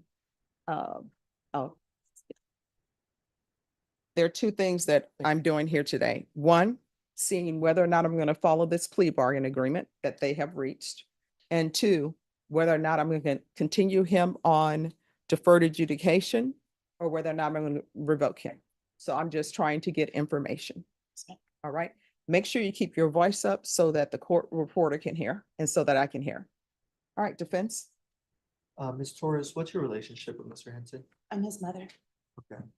And we've kind of spoken about his mental health and substance problems. Is that correct? Yes, we have. And can you just provide the court with a little additional information? When did you start having problems with Mr. Henson in regards to his mental health issues? I would say we noticed his mental health issues when he was about 12 years old. And during that period, were you able to get him treated at all? He's been in and out of different rehabs in San Antonio. We've tried different medications and we've continued it all the way till he was about 16. And during this period, was he also having trouble in school?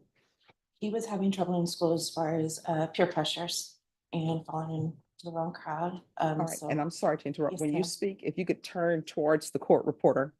Yes. And counsel, if you want to stand over there and ask her a question that way, so it won't seem so awkward for you, you can do so. I guess let me rephrase and ask the question again.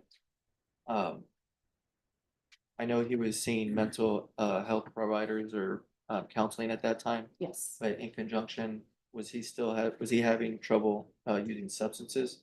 yes. And when was the onset that you first discovered that he was using drugs? I would say for me personally, I truly realized it when he was about in the 7th grade. So that's 12, 13 years old.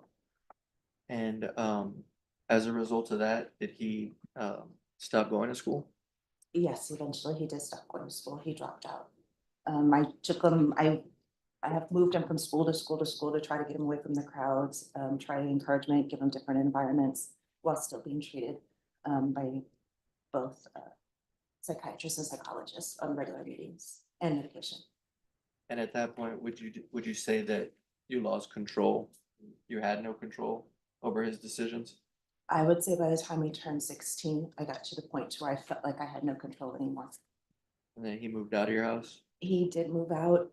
He moved out of my house at the time of the incident was because I noticed he was supposed to be at work. He quit coming home from work, so I was trying to track him down, and that's when I realized he was out with his friends again. So it's at 16. Okay. And when he moved out, do you know where his whereabouts was at that time? I would say for about a year, no. I did not know where he was at for about a year, so I know at that point for sure he was not taking any medication. And do you believe he was using drugs at that time still? Absolutely. And my understanding is at some point, he would live with your mom as well, right?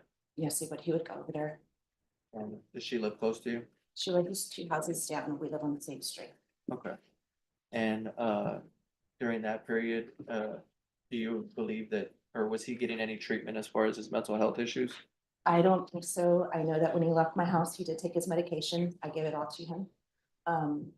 But then at that point, I don't think he was taking his medication, even though I would provide it. I would fill his prescriptions. I would give them to my mom, but I don't know if it was the environment. It was just really hard for her to literally give them to him and make them take it. Just a moment. Let me wait till they finish talking over Yes, here. ma'am. All right, you may continue. And has Thomas ever received any substance treatment at all? For substance abuse, not that I know of, no. I have always tried to treat him for mental, for just helping with whether it was ADHD or his bipolar depression. It was depression at the time. Sorry. And do you believe him not taking medication for those mental health issues? As a result of that, he was self-medicating Yes, and using drugs? yes, I think that's what he was doing. You understand what we're here for today, correct? Yes, I do. And what are you asking the court to consider as she hears this testimony? I asked that from the beginning. I wanted to have help. Help for his drug addiction. And I wanted to find. For me, I always thought it was the depression, anxiety. I suffer from anxiety. But he doesn't need the illegal drugs. He doesn't need to be taking all of these pills and things to cope and get through day by day and realize that his life is important. And do you think I it's want him to have. do you think this is something that it would benefit him from receiving this help in custody?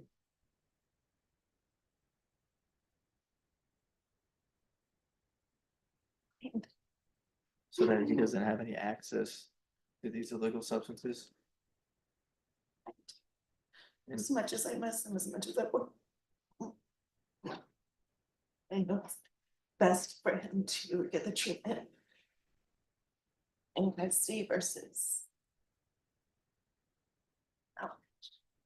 And do you believe these charges that he's picked up in the last few years are as a result of his substance abuse?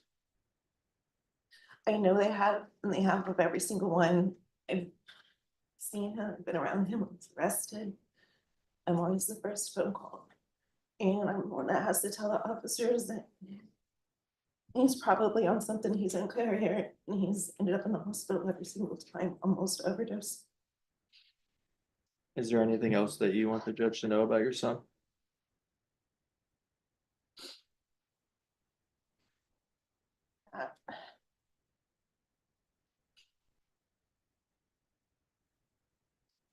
He's my son, and I love him so much. He is a good kid, and I know we all say that. He truly is. When he's sober. And when he's not sober, he won't come around me because he knows I could see through him. And when I see him and he's under the influence, and it scares. Because it's not him. It's not him doing these things or actions. And just for a brief second, I want to touch on the motion to revoke probation. This is sentencing. This first part is sentencing for the new case.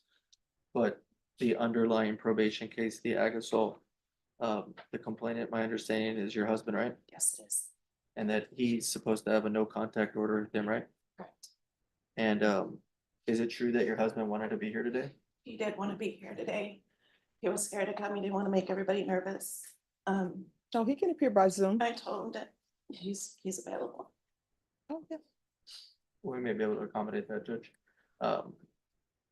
But just as far as that, my understanding is you know, he wants your son to get that same help, correct? Yes, he does. Ever since the beginning, from their charge, whenever the DA would call, he would tell them, I don't want to press charges. It wasn't him. We want him to have help. Ever since the beginning, we've said, we just want him to have help with the drug problems. Okay. And no matter how many we have to put him in, they let him out. And just kind of to update the board to give him a refresher. When he got out of ISF, because he did go to ISF, is that correct? Yes, he did. And it was just for the cognitive track? Correct. Y'all did reapproach the judge and ask her to see about amending that condition, right? Yes, we did, because we want him in the house because it's together we can work and give him that environment and the support that he needs. And at the same time, I know he would. It's harder for him to break those rules. And do you recall at that time that he tested positive for marijuana? I do. And then the judge subsequently had him UAing and eventually hopefully getting clean before he Correct. made that decision? Correct. He was supposed to have 30 days. And at that point, you know, he had kind of fallen back to that same issue, using drugs again, right? Yes. Again, we're telling the court at this point that you believe it's in the best interest of him if given an opportunity to get treatment in custody, correct? Yes. Pass the witness, Your Honor. Any questions? Just one. If the court offers your son the help that you want him to get, what makes you think that he'll take advantage of it? Because I know he wants it after instances, when I try to talk to him about what happened, or if he remembers, there's times he doesn't, there's times it's flashbacks. And he knows and it's accepted that he does have a problem. And I just want to help get him to get that support. And I know if he goes into a treatment, then he's gonna have that, the support, the ways, the avenues, and he's gonna be sober. And he's gonna start realizing. I don't have any more questions, Your Honor. All right. How old is your son? My son is 20. All right. So here's the thing. I appreciate your coming in to testify. But whatever decision that I make, it's not your fault. Because he's an adult. And decisions I make are based upon evidence that I hear. And there are consequences for actions. You understand? Yes, ma'am. All right. Thank you so much for coming down. Any other witnesses? I'd just like to call one other witness, Judge. Sure. Michael Mirchuk.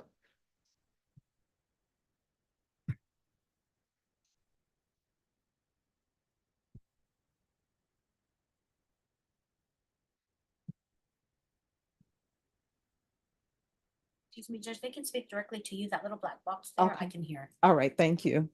Can you raise your right hand? Do you solemnly swear or affirm the testimony you give will be the truth and nothing but the truth, so help you God? I do. All right. You can lower your hand, state your name for the record. Michael Mirchuk, All right. Defense.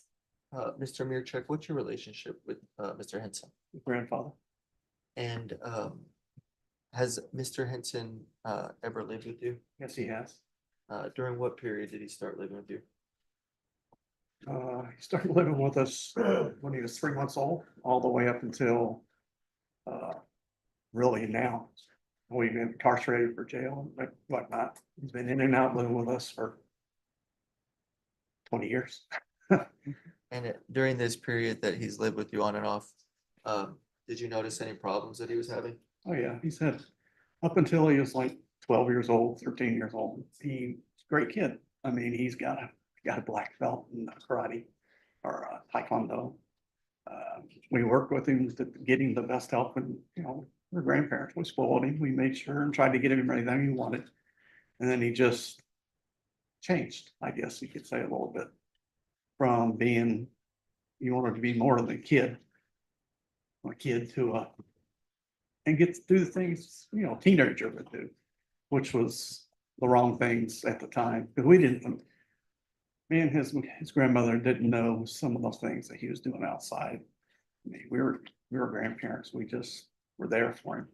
So come to find out that the wrong people he was doing things with and whatnot, we found all these things out after the fact. Well, and let me ask this. know you said you found after the fact. Did you ever experience his, any problems with him while he was at your house as far as drug abuse? We didn't even know he was taking drugs in our house because we wouldn't allow it. Everything he did was outside of our house. We've, if anything was ever found in our house, it was found by his mother going through his, he had his own room and whatnot, but, us, we just thought he was a good kid. He's doing the things that he was supposed to do. You were always there to provide a bed for him, correct? Yes. And do you believe, just knowing a little bit more about, the issues that he was going through, is that he needs drug help? Yes, he needs help, both mentally and drug wise. And then, the same thing I had asked your daughter, you believe it's in his best interest to get that help in custody? Yes, Just so that he doesn't have any of those things around him? that's correct. I know she also mentioned that he stopped going to school around 7th grade. Did you try to encourage him during that period? Oh, we tried, my wife and I would take him to school to make sure he got there. We'd pick him up and take him, and we thought he was going to school and doing the things he was supposed to. Instead, we, come to find out that skipping, and I guess he's going with his buddies, doing the drugs thing and anything else he probably wasn't supposed to be doing.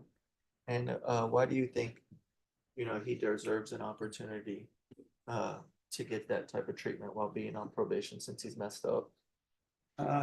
We just know he's a very good kid, and he just needs help. He might be an adult right now, but he's still a kid, really at heart. And I guess he just needs to grow up and learn that his actions were wrong, everything he's done, and try to find a way to become an adult. And hopefully with help, he can do that. Is there anything else you want to tell the judge? Just that I hope that you help him favorably, and that since he does need help, I know he is an adult now, but a lot of the stuff that he did do, he was a kid prior to that. Maybe he should have gotten help, 2 or 3 years ago instead of, waiting until now, unfortunately, through all the trouble he did get himself into. And we're just pleading and hoping that you'll do that for him. And just one other thing, your wife Laura is also here in the audience, correct? She is. I'll pass it over to her. Any questions? No, Your Honor. All right, thank you so much for coming down. Thank you. Judge, no other witnesses, just Mr. Henson. Okay, Mr. Henson? You want to raise your right hand? Do you solemnly swear and affirm the testimony you give will be the truth and nothing but the truth, so help you God? All right, you can lower your hand, state your name for the record. Thomas Henson. All right, make sure you keep your voice up. So other than getting more tattoos and picking up a new offense, what have you done on probation? All right, he's done nothing on probation. What am I supposed to do with that? All right, proceed, Your Honor. Yes. Mr. Henson, we've gone over the TAP evaluation and also the MTR, is that correct? Yes. And you've taken responsibility for your actions, correct? Yes. You waived indictment and took a plea in the evading, correct? Yes. You understand that there were certain conditions that were required of you while on probation, right? Yes. At some point, the judge ordered ISF cognitive treatment. Did you complete that? Yes. And did you receive any benefit from going to that? Other than it being like a sanction, not really. I mean, when you say not really, why was it not a benefit to you? I wasn't really taking it serious at the time. It was more of like I felt like a punishment, like a sanction went from home, and I probably could have made more of it, but I didn't. And during that period, did you receive any substance treatment in conjunction with it? No. When you say you didn't take it serious, can you explain to the court, as we apply for probation and ask for inpatient services for substance treatment, why you would take it serious now? Yeah, I'm tired of being a disappointment. I want to show my mom that because they're being so supportive of me, I don't want to let them down. I want to do everything right for them instead of thinking about being selfish and thinking about myself. And you understand only you can treat yourself during this part. It's not up to them, it's up to you, right? Right. And that if the judge gives you an opportunity by ordering these services, that she's essentially giving someone else's chance to you. And you telling her that you didn't take it serious the first time is a problem, right? Right. What kind of drugs have you used? Opiates, amphetamines, annex, weed. And every single time you've committed offense, have you been under the influence? Yes, sir. And have you ever tried to kick these addictions? Multiple times I've tried, but not wanted to. If that makes sense. Okay. And do you think you would benefit from going inpatient to receive this treatment? Yes. And are you motivated to get this treatment? Yes, I'm motivated. What are some of the things that you would do while in custody getting this treatment to be successful to remain sober? Make a plan so whenever I get out, I can stay sober and complete probation. If I could just stay sober, I don't see myself having any troubles completing my probation. And do you have any goals in life? Yes. And what are those goals? I want to go to cosmetology school and so I could do hair and nails, become a barber. And you stopped going to school at the in seventh grade, give or take. Did you ever try to complete your GED? Yeah, I enrolled in some classes, but I never ended up making it to them.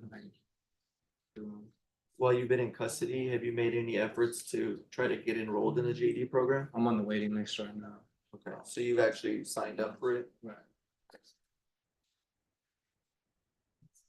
You understand right now, you're asking the court for, I'd say, a fourth opportunity, fifth opportunity, right? Right. That prior to this, when you came forward on that MTR and they denied that MTR and continued you, she gave you an opportunity then. Is there a reason that you didn't express that you needed drug treatment at that point? No, at that point, I just wanted to go home. I just wanted to go home. And at this point, you realize that you can't do it on your own, right? Right. And that in order to be successful, though, if the court allows and gives you a structured environment, you're telling the court that you can be successful? Yes. What type of work have you done in the past? Car washes, fast food. And when's the last time that you were employed? Probably 2 months prior to July. What were you doing then? A car wash. And then you stopped working Yes, after I relapsed, I stopped showing up. and you turned back to drugs Yes. and you were involved in this offense? Right. You understand how serious it is to evade? Yes. You understand that you're putting people in danger, Yes. not just yourself? That it's a selfish decision? Yes. And are you acknowledging that you make that mistake today? Yes. And you're asking the court, are you begging to her that you want this treatment? Yes. I want the treatment. I want to do. I'm motivated now to do it for real this time.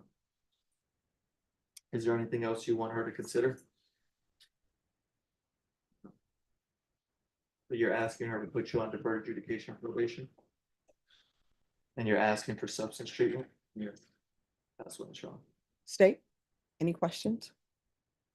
No question, but I do have some observations, if you'll allow me. Yes. Mr. Acevedo allowed me to speak with Mr. Henson, and in speaking with Mr. Henson, I observed that he expressed more than mere self-pity over the situation in which he's gotten himself into. He expressed regret for the negative consequences that his actions had on other people, not just the victim in this offense, but also for his family. He did not blame other people for his own actions, and he recognized that his actions are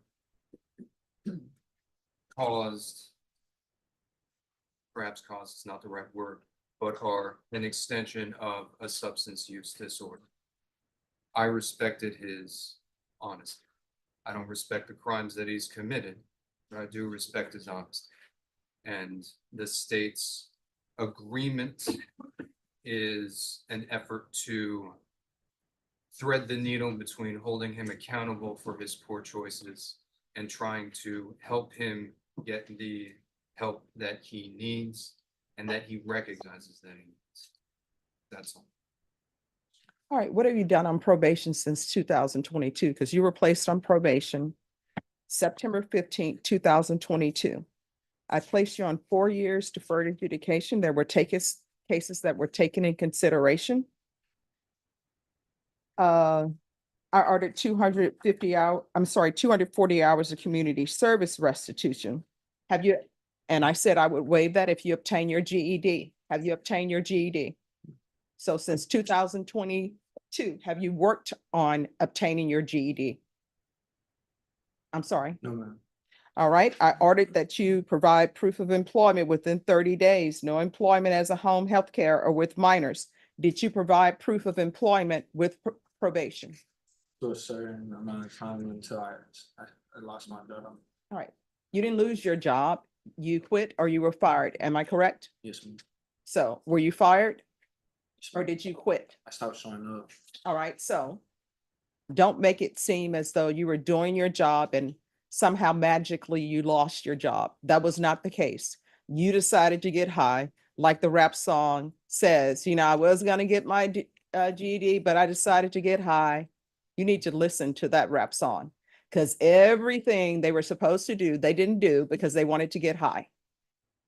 So the anger control course, anger aggression control course, did you take that? No, no. All right, I ordered you to do that. You haven't done that since 2022. There was a 10 p.m. curfew I ordered. So did you abide by your curfew? No. All right, you're supposed to reside with your grandparents. Did you up and leave your grandparents and not reside with them any longer? All right, you were not supposed to have any contact with your stepfather. Did you have contact with him? Did you have contact with your stepfather? Yeah. All right, so why are you telling me no? Well, it wasn't like I was every day, you know what I mean? And when you had contact with him, did you cause confusion and destruction of property? Yes, ma'am. All right. There's supposed to be regular UAs for people to test you for drugs. Did you do that? All right. You were supposed to regularly report by Zoom or in person. Did you do that? No. All right. So then what ends up happening, there was a hearing said it was supposed to be contested. And between those two cases, we had compliance hearings where I've asked him if he had any issues. And then October 23rd, 2023, there's a new number 1 and you pled true. And the state waived other violations. I denied the motion and I alternate amended conditions to have no contact with the complainant. In 2023, after I told you you were not to have contact with the complainant, did you continue to have contact? All right. And did you cause destruction of property? Yes. All right. So then I ordered state ISF. And the reason why state ISF cognitive was ordered, because obviously there was something wrong with his thought processes. Did you take advantage and learn anything from that? No, ma'am. Right. Then I wanted to do GPS and I gave him partial for work until further notice. And he was to reside at his grandmother's home. Did you reside at your grandmother's home? And then we come back because this is where the drug use comes in, because he came in and he tested positive for marijuana. So on April 11th, I ordered 90 sober meetings in 90 days, and this probation was to do testing and test you for levels. Did you do those 90 sober meetings? I didn't. Did you do even one? No. Right. And did you allow probation to test you? Okay. And then we came back on August 22nd, 2024, because the state was going to complete with the speak to the complainant. And then on September 12th, there was a plea to a violation of condition number 1. So what we're here for is why should I even continue him on probation? Why shouldn't he go to prison? It appears that he doesn't want to do anything. It appears to the court that you don't want to be on probation. You rather get high, you rather cause devastation and destruction with your parents because you haven't done anything on probation other than get new tattoos. And some of those appear to be gang tattoos. That's all you've done. So other than get gang tattoos and get your face tatted, which I tell people, unless you're moving towards a specific occupation, you really shouldn't be doing the face tattoos because it makes it hard for employment. So other than the gang tattoos and the piercings and the dollar sign, which you're not working, so I don't know if that's an aspiration or gang stuff. So other than the gang tattoos and the more piercings, what have you done that would make me think you would be successful on probation in this court? Nothing, Your Honor. So why should I even give you probation? Because all you've done is cause destruction. The car you were riding in for the evading was a stolen vehicle. That's why they were trying to pull you over. The complainant you were in the passenger you were with, they got out, took off running as you did. So you haven't done anything. All you're coming to me is with your hands open, with the state saying, and your counsel saying, well, I think he's internalized this time. You brought me nothing as a reason for why I should continue you. You had all the opportunity and you've done nothing. And I think probation wants you revoked.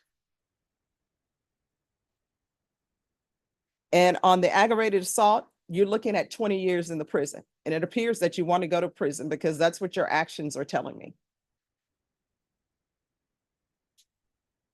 You understand? Yes, ma'am. All right. We can go off the record. So it appears that you want to go to prison and be passed around for cigarettes or dessert, because that's what's going to happen to you. Because you're young and they will think you're attractive at the prison. And I'm just being real with you. You understand? And no matter commissary money that your parents and your grandparents can put on the books for you is going to save you from being passed around at the prison. You understand? And do you understand what I mean? Yes, ma'am. Do you want to be passed around for Roman noodle? Because that's what's going to happen. No, I'm dead serious. And that's what happened at the Bexar County Jail. People will get passed around for dessert. Someone was sentenced to this in this court for murder. And the first thing he did at the Bexar County Jail was go have sex with somebody. Whether it was consensual or not, that case hasn't been brought to me. And I can tell you right now, your grandparents, your mother probably doesn't have enough money to put on your books so you won't be passed around for Roman noodles, cigarettes, oranges, or whatever at the jail. And it appears to the court that that's what you want to happen to you. Doing all these little crazy little tattoos you got here, trying to be Billy Bad with gang tattoos and everything. Do you understand? All right, this is what's going to happen. I'm going to think about this. You can come back in the afternoon. All right, thank you.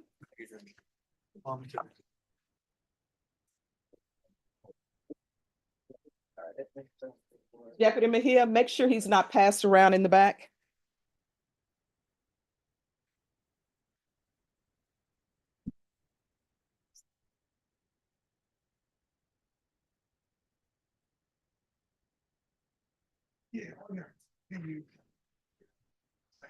All right, the last case we're going to take before our break. Who is here on Brandon Rocky Pena? Randy Rocky Pena. Okay. Services indicating that he removed his GPS device. Okay. All right. We'll go on the record. So I didn't expect him here. Okay. All right. Court is calling 2020 CR 1209 State of Texas versus Brandon Rocky Pena. Can I have parties announced for the record for the state? Jason Garahan, Your Honor. Louis Martinez on behalf of Mr. Bennett. All right. This hearing was scheduled at 9 a.m. It's now 12:05 p.m. Your client has not made an appearance. Where is your client? Judge, I don't know. I've gone through his family and his girlfriend to find him. I've gotten no responses from him. So it is altogether not surprising to me that he's not here, but I will continue to try to get a hold of him. All right, state.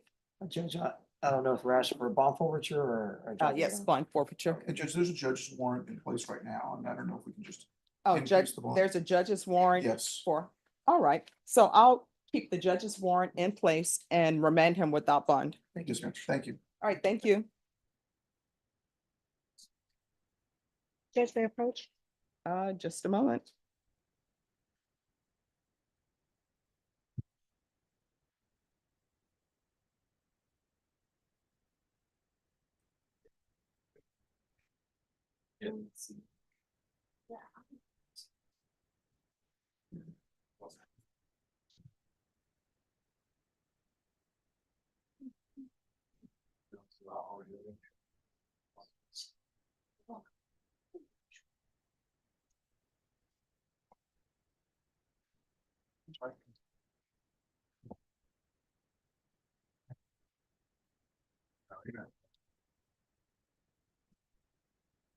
Yeah, for lunch, Judge. All right, thank you. Sorry.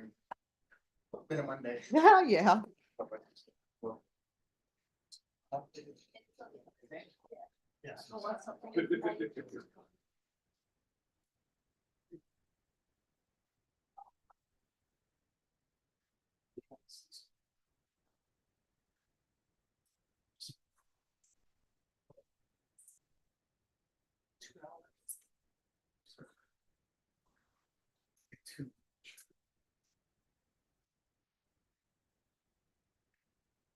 All right, who's here on Jeremiah Miller?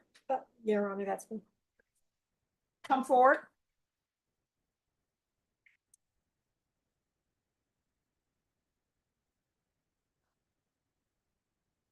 All right, have you received an offer?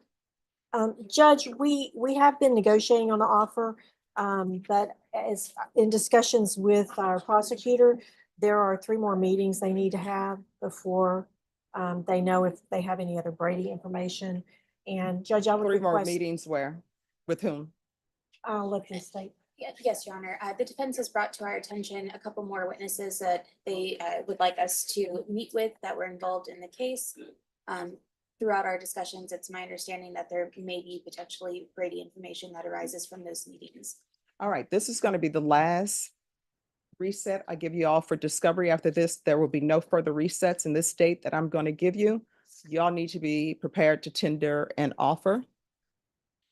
Ms. Ferguson, put this case for. Judge, may I request December 2nd? I'm pretty packed until then, but I could come on December 2nd. All right, put it for December 2nd. There will be no further resets for discovery and an offer is due. Thank you, Judge. Thank you, Judge. You're welcome. Thank you for dressing appropriately for court.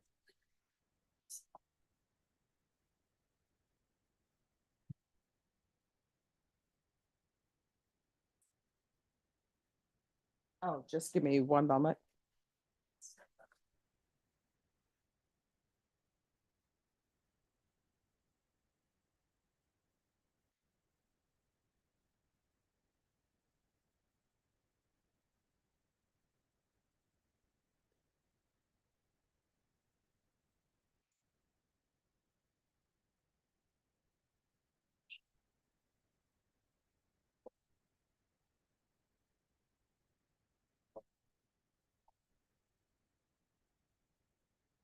Saying he has to have the email. We'll be ready to approach whenever. I know you did today. 1:30. No problem. All right, thank you. We'll see you then. Yeah. Okay, sorry, Mike. Okay, see you at 1:30. I gotta run. It's just a hectic morning. Let me know. All right, AG.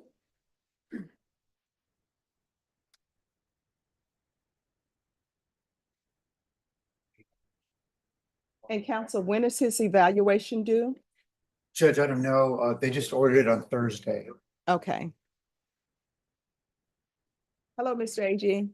No. How are you doing? I'm blessed I woke up. Oh, that is awesome. And am I pronouncing your last name correctly? Age, like how old are you? Age, okay. All right, Mr. H, what I'm going to do, your attorney is telling me that they are going to do an evaluation. So counsel, what I'll do is I'll set this for December 2nd. But if it's done sooner than that, he'll have you brought back sooner, okay? Yes, Your Honor. All right, do you have any questions about anything, sir? I'm glad I get a bond reduction. All right, I tell you what, once your attorney files that, then I will hear it, and counsel, you can put that on the docket at any time. Yes, Judge. All right, thank you. Thank you, Judge. May I be You're welcome. excused? Yes.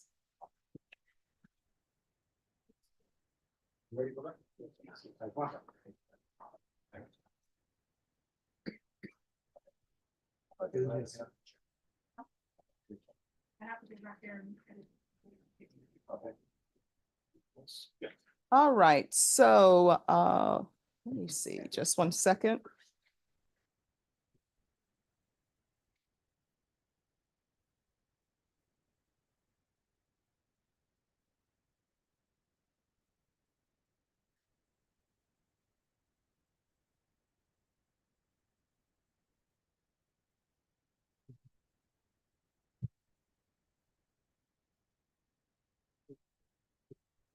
Yeah.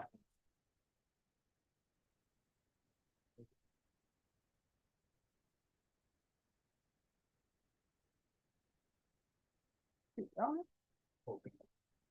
right, everyone, we're going to go over the docket.